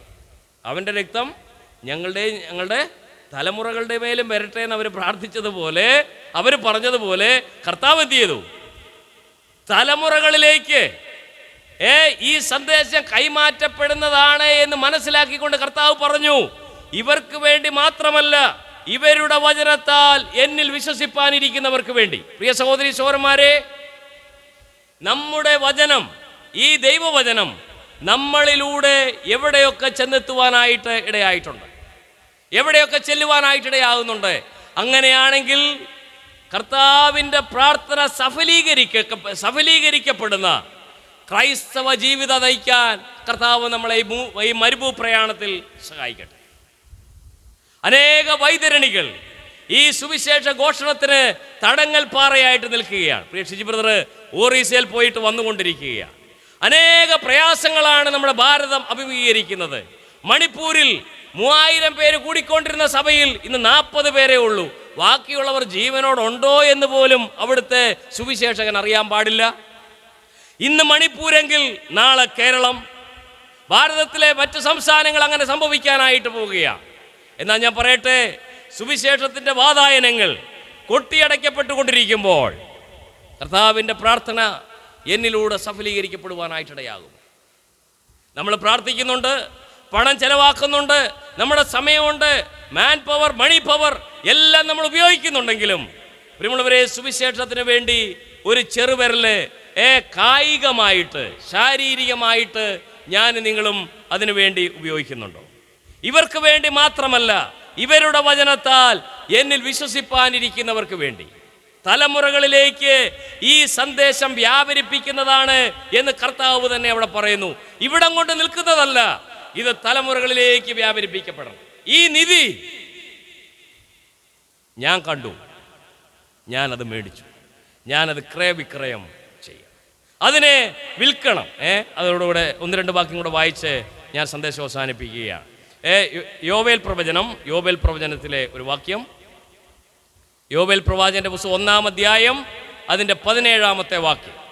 യോവേൽ പ്രവചനം 1-ാം അധ്യായം 17-ാമത്തെ വാക്യം. വിത്ത് കട്ടകളുടെ കീഴിൽ കിടന്ന് കെട്ടുപോകുന്നു, ധാന്യം കരിഞ്ഞു പോയിരിക്കാൽ പാണ്ഡികശാലകൾ ശൂന്യമായി, കളപ്പുരകൾ ഇടിഞ്ഞു പോകുന്നു. ഇവിടെ വായിക്കുകയാണ്, വിത്ത് കട്ടകളുടെ കീഴിൽ കിടന്ന് കെട്ടുപോകുന്നു. ആ പദം നിങ്ങൾ ശ്രദ്ധിച്ചേ. വിത്താണ്, പക്ഷെ ഇപ്പൊ എവിടെയാ അത് കിടക്കുന്നത്? കട്ടയ്ക്ക് അടിയില്ല, അതിന് വളരാൻ പറ്റുന്നില്ല. ഇവിടെ യോബേൽ പ്രവാചകൻ പറയുന്നത് BC 835-നും 796-നും ഇടയിൽ ഭരിച്ചിരുന്ന യോവാശിന്റെ കാലത്ത് വലിയൊരു എന്താ പറയേണ്ടത് വെട്ടുക്കിളി, അവിടെ 3-4 കൂട്ടം ഷഡ്പദ ജീവികളെ കുറിച്ച് പറയുന്നുണ്ട്. 4-ാം വാക്യം 1-4, തുള്ളനും വെട്ടുക്കിളിയും വിട്ടിലും പച്ചപ്പുഴുവും അവരുടെ കൃഷിയിടത്തെ മുച്ചൂടും മുടിക്കുകയാണ്, എല്ലാം തിന്ന് നാമാവിശേഷമാക്കുകയാണ്. ദൈവത്തിൻ്റെ കരം അതിൻ്റെ പിന്നാമ്പുറത്തുണ്ട് എന്നുള്ളത് ലോക ജനതതി അറിയണം. അങ്ങനെ തിന്നുകൊണ്ടിരിക്കുമ്പം ഒരു വിത്ത് കട്ടയുടെ അടിയിൽ കിടന്ന് കെട്ടുപോകുന്നു. അത് കണ്ടു. അത് കണ്ടിട്ട് എന്താ ചെയ്യുന്നത്? വിത്ത് കട്ടകളുടെ കീഴിൽ കിടന്ന് കെട്ടുപോകുന്നു, ധാന്യം കരിഞ്ഞു പോയിരിക്കിയാൽ പാണ്ഡികശാലകൾ ശൂന്യമായി. ഈ വിത്തിനെ ഒന്ന് വളരാൻ അനുവദിക്കണം. ആ വിത്തിനെ വളരാനായിട്ട് അനുവദിക്കണമെങ്കിൽ എന്ത് ചെയ്യണം? ഈ വിത്ത് പ്രത്യുൽപാദന ശേഷിയുള്ള വിത്താണ്. പക്ഷെ ഇപ്പം വളരാൻ പറ്റുന്നില്ല. എന്നതാ? കട്ട. സാമുദായികമായിരിക്കുന്ന കട്ടകൾ ആ വിത്തിനെ വളരാതെ ഞെരുക്കുകയാണ്. മുള്ളിനിടയിൽ വീണ വിത്തിന് തത്തുല്യമായി ഇവിടെ പ്രവാചകൻ പറയുന്നു, ഈ വിത്ത് കട്ടക്കടിയിലാണ്. അതിന് സ്വയമേവ വളരാനായിട്ട് സാധിക്കുന്നില്ല. ഒരു കണ്ണും അതിനെ കാണുന്നില്ല. ഇതിന് വളരാനായിട്ട് ആഗ്രഹമുണ്ട്, പക്ഷേ പലതും കൊണ്ടും അത് അമർത്തി വെച്ചിരിക്കുക. സങ്കീർത്തനം 65 നമ്മൾ വായിക്കുന്നത് ഈ കട്ടയെക്കുറിച്ച് തന്നെ പറഞ്ഞിരിക്കുന്ന ഒരു സങ്കീർത്തനമാണ്. സങ്കീർത്തനം 65-ന്റെ 10, സങ്കീർത്തനം 65-ന്റെ 10 നീ അതിന്റെ ഉഴവുചാലുകളെ നനയ്ക്കുന്നു, നീ അതിന്റെ കട്ട ഉടച്ചു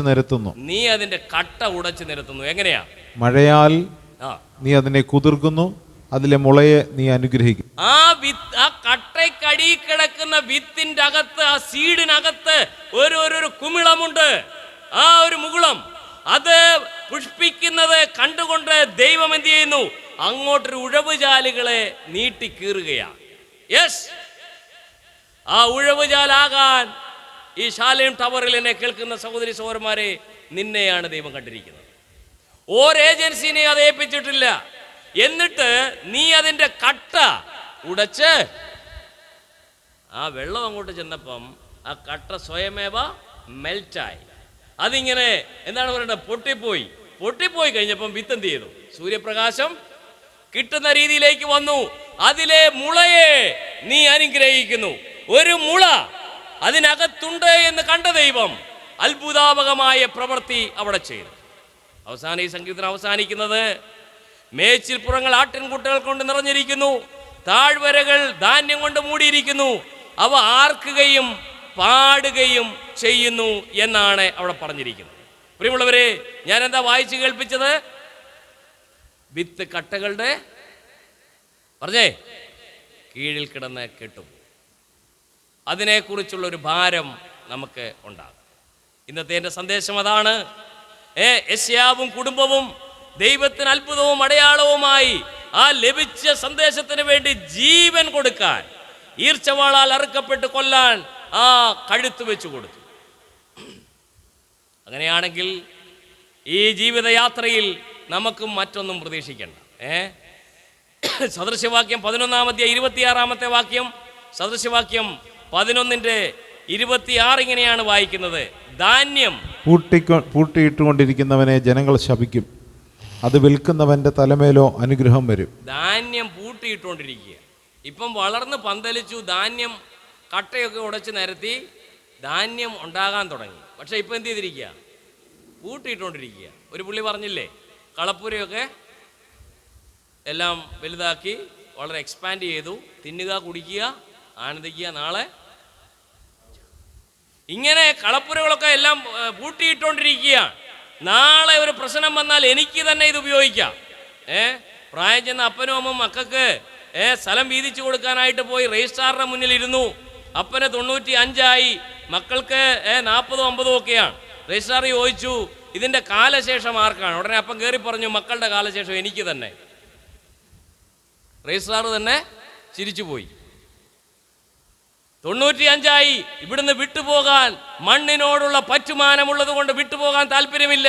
ഇവന്മാരുടെ രജിസ്ട്രാറെ, ഇവരുടെ കാലശേഷം എനിക്ക് തന്നെ എന്നുള്ള രീതിയിൽ എഴുതി വെക്കണം എന്നാണ് അപ്പച്ചൻ പറഞ്ഞത്.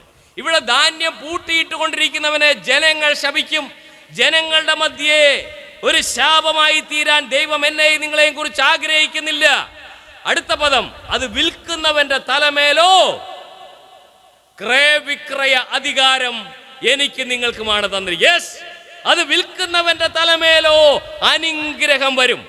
അനുഗ്രഹത്തിന് തടസ്സം എന്നതാ? നിങ്ങൾ വിൽക്കുന്നില്ല. അനുഗ്രഹത്തിന് എന്താ തടസ്സം? ഈ കേട്ട വചനത്തെ നീ വിൽക്കുന്നില്ല. നേരത്തെ പ്രവാചകൻ പറഞ്ഞില്ലേ, നിങ്ങൾ കേൾക്കുന്നുണ്ട്, കർണരസമാകുമാർ, പക്ഷേ ചെയ്യുന്നില്ല. അതുകൊണ്ട് അത് സംഭവിക്കും.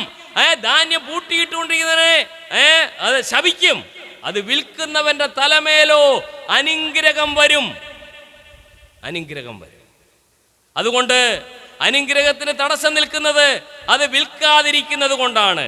അതെ, ആ കട്ടയ്ക്കടിയിൽ കിടന്ന് കെട്ടുപോകേണ്ട വിത്തുകളായിരുന്ന എന്നെയും നിങ്ങളെയും കാലാകാലങ്ങളിൽ ആരെയോ അയച്ച് ചാല് നീളത്തിൽ കീറി അതിനെ കുതിർത്ത് കളഞ്ഞ് കട്ടയെ ഉടച്ചു മാറ്റി സാമുദായിക കെട്ടുപാടിൽ കിടന്ന ആ കെട്ടുമൂട്ടിൽ കിടന്ന നമ്മളെ അത് അഴിച്ചു മാറ്റി നമ്മളെ പുറത്തു കൊണ്ടുവന്നു. എന്തിനാ? ഫലം കായ്പിക്കുന്നതിന് വേണ്ടി. 24-ാം അധ്യായം, യെശയ്യാപ്രവചനം 24-ാം അധ്യായം, അല്ല സോറി, സദൃശവാക്യം 24:27. സദൃശവാക്യം 24:27. വെളിയിൽ നിന്റെ വേല ചെയ്യുക, വെളിയിൽ നിന്റെ വേല ചെയ്യുക, വയലിലെല്ലാം തീർക്കുക, പിന്നെ തെതിൽ നിന്റെ വീട് പണിയുക. ഇവിടെ പറയുന്നത് തന്നെ, വെളിയിൽ നിന്റെ വേല ചെയ്യുക, വയലിലെല്ലാം തീർക്കുക. വയലിൽ ചില വിത്തുകൾ കിടപ്പുണ്ട്, അത് കെട്ടുപോയിക്കൊണ്ടിരിക്കുക. നീ ഇതിനെ കാണണം. വെളിയിൽ നിന്റെ വേല ചെയ്യണം, വയലിൽ ചിലത് തീർക്കാനായിട്ടുണ്ട്. അങ്ങനെ വന്നിട്ട് വേണം പിന്നെന്ത് ചെയ്യാൻ? നിന്റെ വീട് പണിയാനായിട്ട്. ഞാനും ഇപ്പോൾ ഒരു വീട് പണിയിൽ ഏർപ്പെട്ടിരിക്കുക. വയലിൽ നീ എന്തെങ്കിലും ചെയ്താൽ മാത്രമേ നിനക്ക് ദൈവം ഒരു ഭവനം തരത്തുള്ളൂ. 26 വർഷമായിട്ട് അനേക വാടക വീടുകൾ മാറി മാറി താമസിക്കുക. ഞാൻ എറണാകുളത്ത് താമസിച്ചപ്പോൾ ഒരു വ്യക്തി ആത്മഹത്യ ചെയ്ത വീട്. ആ വീട്ടിൽ ആർക്കും താമസിക്കാൻ പേടി. ഫാനയിലെ കെട്ടി ഞാൻ ചത്തതിൻ്റെ പകുതി കയറ് പോലീസുകാർ ബോഡി അഴിച്ചുകൊണ്ട് പോയി, ബാക്കി കയർ അവിടെ നിൽക്കുക. എല്ലാവർക്കും പേടിയാണ്. ആ വീട്ടിൽ മാത്രമാണ് ഞങ്ങൾ സ്വൈര്യമായിട്ട് താമസിച്ചത്. ഒച്ചത്തിൽ പാടുകയും ചെയ്യാം, പ്രാർത്ഥിക്കുകയും ചെയ്യാം, ഒരു കുഴപ്പമില്ല. ഇപ്പം മൈലപ്പുറം താമസിക്കുന്ന വീട്ടിൽ പോലും ഒച്ചത്തിൽ പാടിയാൽ പ്രശ്നമാണ്, വാടകയ്ക്കാണ് താമസിക്കുന്നത്.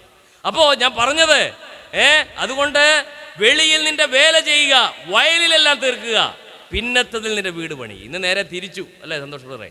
ആദ്യം വീട്, പിന്നെ വയൽ, അങ്ങനെയായി മാറിയിട്ടുണ്ട്. അത് ശരിയല്ല. പ്രവാചകൻ പറയുന്നു, വിത്ത് കട്ടക്കടിയിൽ കിടന്ന് കെട്ടുപോകും. കർത്താവ് നമ്മളെ ഈ ഭൂമിയിലാക്കിയിരിക്കുന്നത് കെട്ടുപോകുന്ന വിത്തുകളോട് പ്രതിബദ്ധതയുള്ള, കെട്ടുപോകുന്ന വിത്തുകളെ കണ്ട് അതിനോട് മനസ്താപം തോന്നി അതിനുവേണ്ടി നിലകൊള്ളുവാനായിട്ടാണ് ദൈവം എന്നെയും നിങ്ങളെയും കുറിച്ച് ആഗ്രഹിക്കുന്നത്. ഈ ഭൂപ്രയാണത്തിൽ ഒരു വൈതരണി നമ്മുടെ ജീവിതത്തിൽ വരുമ്പോൾ മാത്രമേ നമ്മുടെ വിശ്വാസം എങ്ങനെ ഇരിക്കുന്നു എന്ന് ഒന്ന് ഒന്ന് ഉരച്ചു നോക്കാനായിട്ട് സാധിക്കുകയുള്ളൂ. എത്രമാത്രം മൂർച്ച എൻ്റെ മഴുവിനുണ്ട് എന്നുള്ളത് ഒരു പരുപരുത്ത പ്രയാസങ്ങൾ, മണ്ഡലങ്ങൾ വരുമ്പോൾ മാത്രമേ നമുക്കത് മനസ്സിലാക്കാനായിട്ട് സാധിക്കുകയുള്ളൂ. പ്രിയ ഓമനയാൻ്റെ ഇവിടെ ഇരിപ്പുണ്ട്. ചില പ്രയാസങ്ങളിലൂടെ പ്രിയ മകൾ കടന്നു പോകുമ്പോൾ എപ്പോഴും സന്തോഷവതിയായിട്ട് ദീർഘവർഷങ്ങൾ തിരുവല്ല മെഡിക്കൽ മിഷന്റെ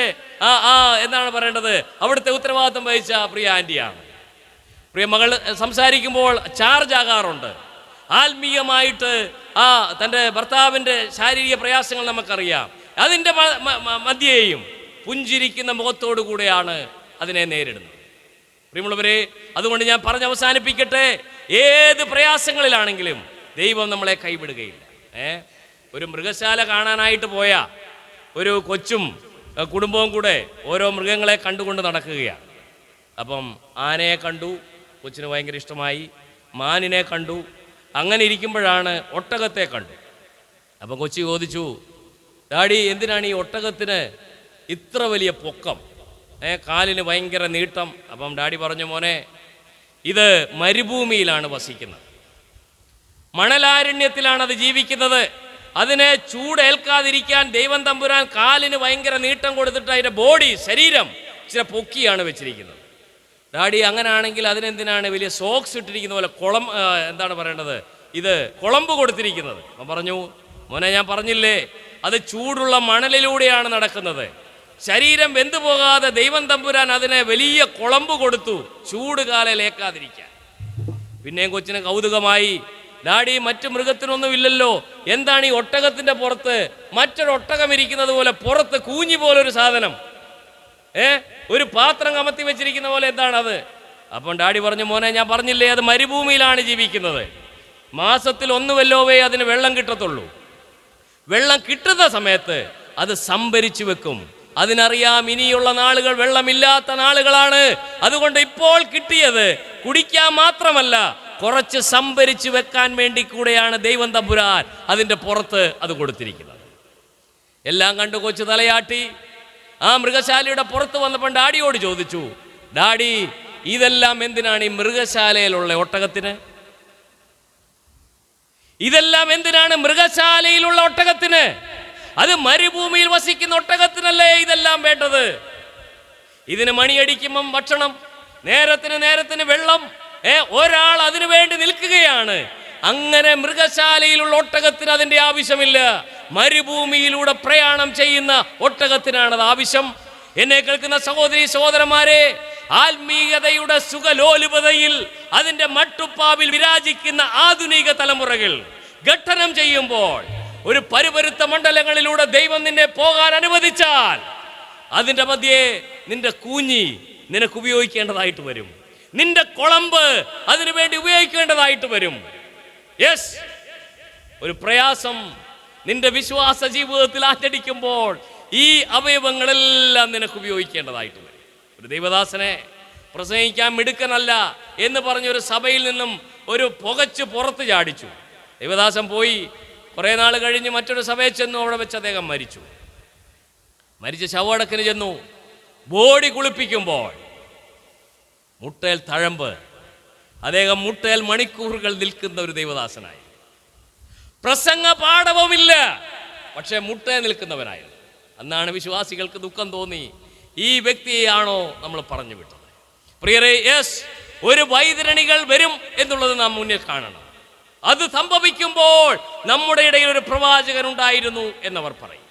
നമ്മുടെ ക്രിസ്തീയ ജീവിതത്തിൽ ഒരു പരുപരുത്ത മണ്ഡലങ്ങൾ എന്നെ ടെസ്റ്റ് ചെയ്യാനായിട്ട് ദൈവം അനുവദിക്കുമ്പോൾ, എൻ്റെ മൂർച്ച പോകുമ്പോൾ എവിടെ പോയി എങ്ങനെ പോയി എന്ന് സമ്മതിക്കുകയും സറണ്ടർ ചെയ്യുകയും ചെയ്താൽ ദൈവം നിന്നെ വീണ്ടും എടുത്തുപയോഗിക്കും.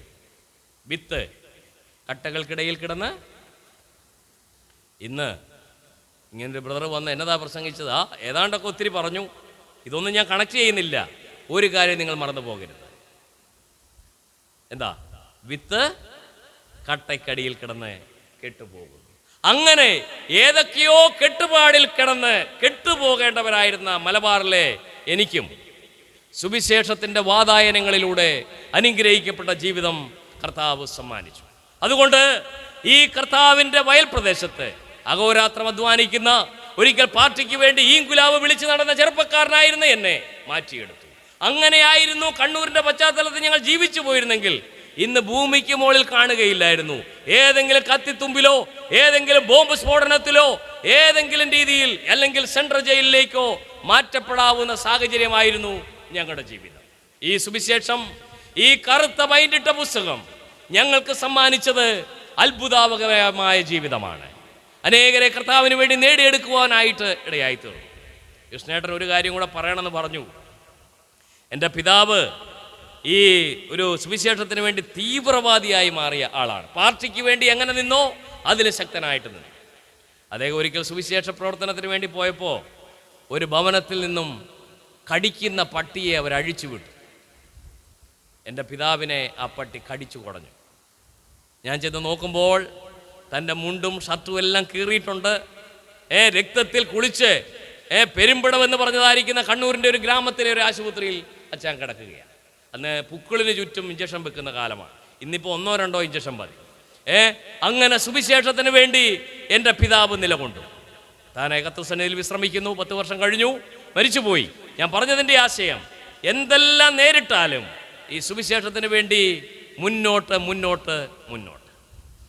അതാണ് നമ്മുടെ ആപ്തവാക്യം. വിത്ത് കട്ടയ്ക്കിടയിൽ കിടന്ന്. ബാക്കി പറഞ്ഞേ. ദൈവനാമം വാഴ്ത്തപ്പെടുമാറാകട്ടെ. ദൈവത്തിൻ്റെ അതിപരിശുദ്ധമായ നാമം വാഴ്ത്തപ്പെടുമാറാകട്ടെ. ദൈവ വചനത്തിൽ നിന്ന് അനുഗ്രഹീതമായ ആലോചനകൾ നാം കേട്ടുകൊണ്ടിരിക്കുകയായിരുന്നു.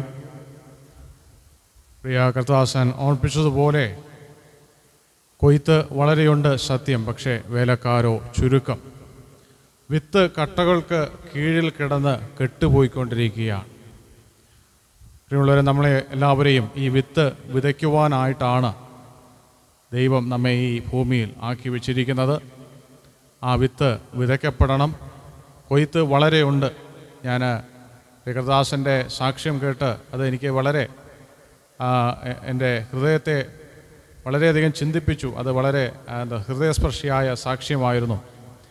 ആ മദ്യപാനി ആയിരുന്ന ആ പിതാവിൻ്റെ, ആ കുടുംബത്തിൻ്റെയും ആ അവസ്ഥ, അതിൽ നിന്നൊക്കെ ഒരു വലിയ പരിവർത്തനം ഉണ്ടായത് ആ വിത്ത് കൃത്യസമയത്ത് വിതയ്ക്കപ്പെട്ടതുകൊണ്ടാണ്. ഇന്നും ഞങ്ങൾ ട്രാക്ക് ഡിസ്ട്രിബ്യൂഷനായിട്ട് ഞങ്ങൾ പോയപ്പോൾ വളരെ ആരോഗ്യമുള്ളൊരു ചെറുപ്പക്കാരൻ ആ റോഡിൻ്റെ നടുക്ക് കിടക്കുകയാണ്.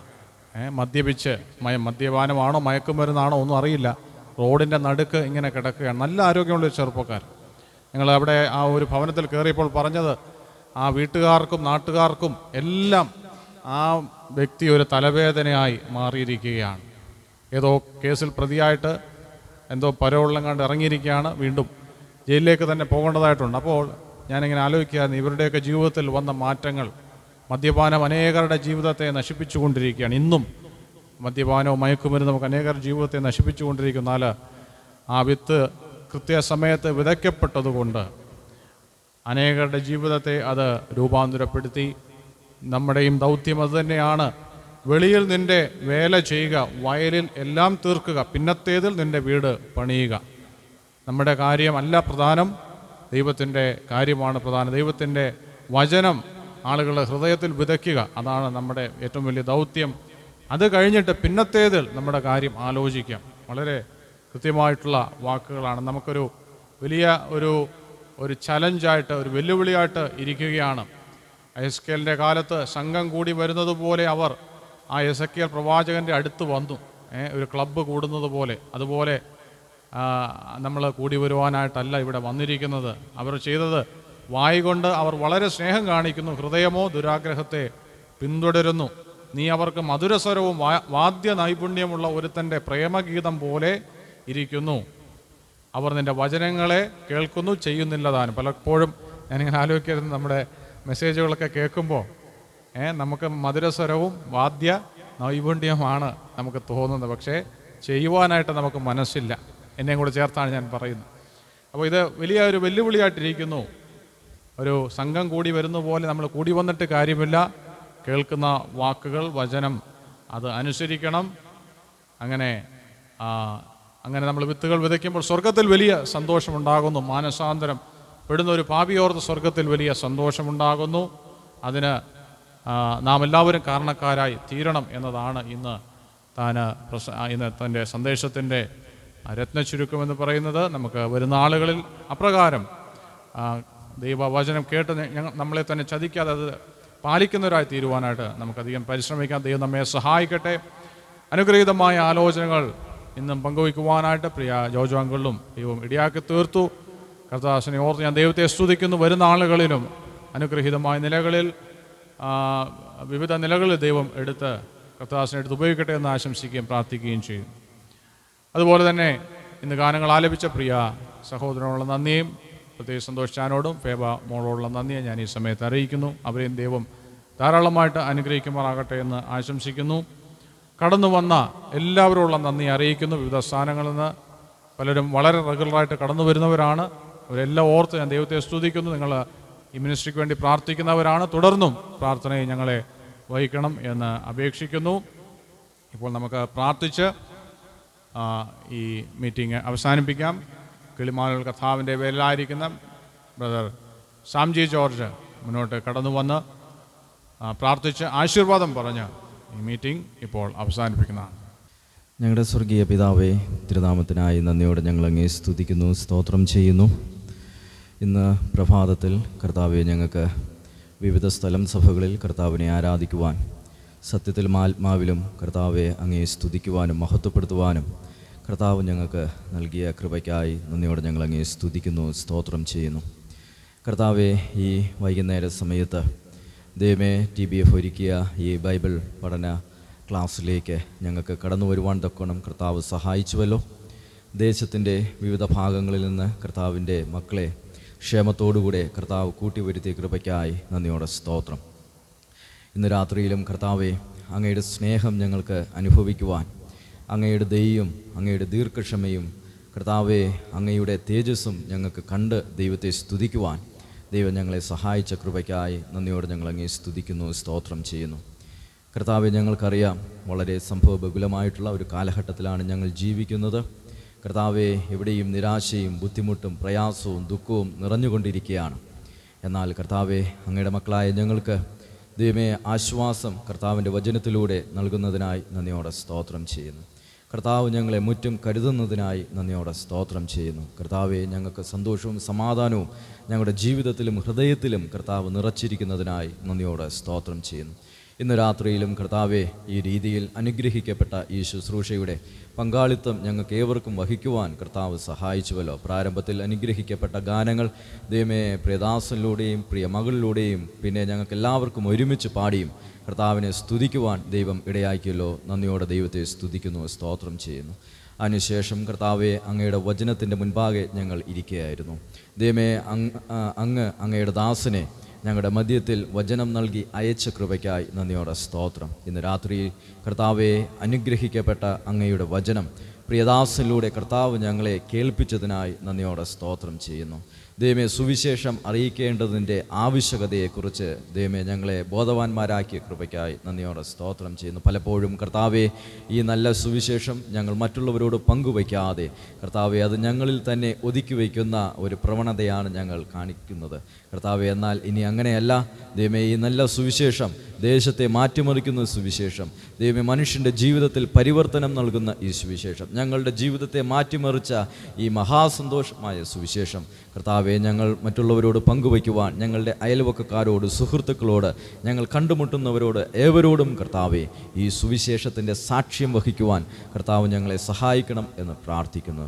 പ്രിയദാസൻ്റെ അനുഗ്രഹിക്കപ്പെട്ട ദൈവമേ, ഞങ്ങളുടെ മനസ്സിനെ കർത്താവെ നൊമ്പരപ്പെടുത്തുന്ന, ഞങ്ങളെ ചിന്തിപ്പിക്കുന്ന അനുഗ്രഹിക്കപ്പെട്ട സാക്ഷ്യവും കർത്താവ് ഞങ്ങളെ കേൾപ്പിച്ച കൃപയ്ക്കായി നന്ദിയോടെ സ്തോത്രം.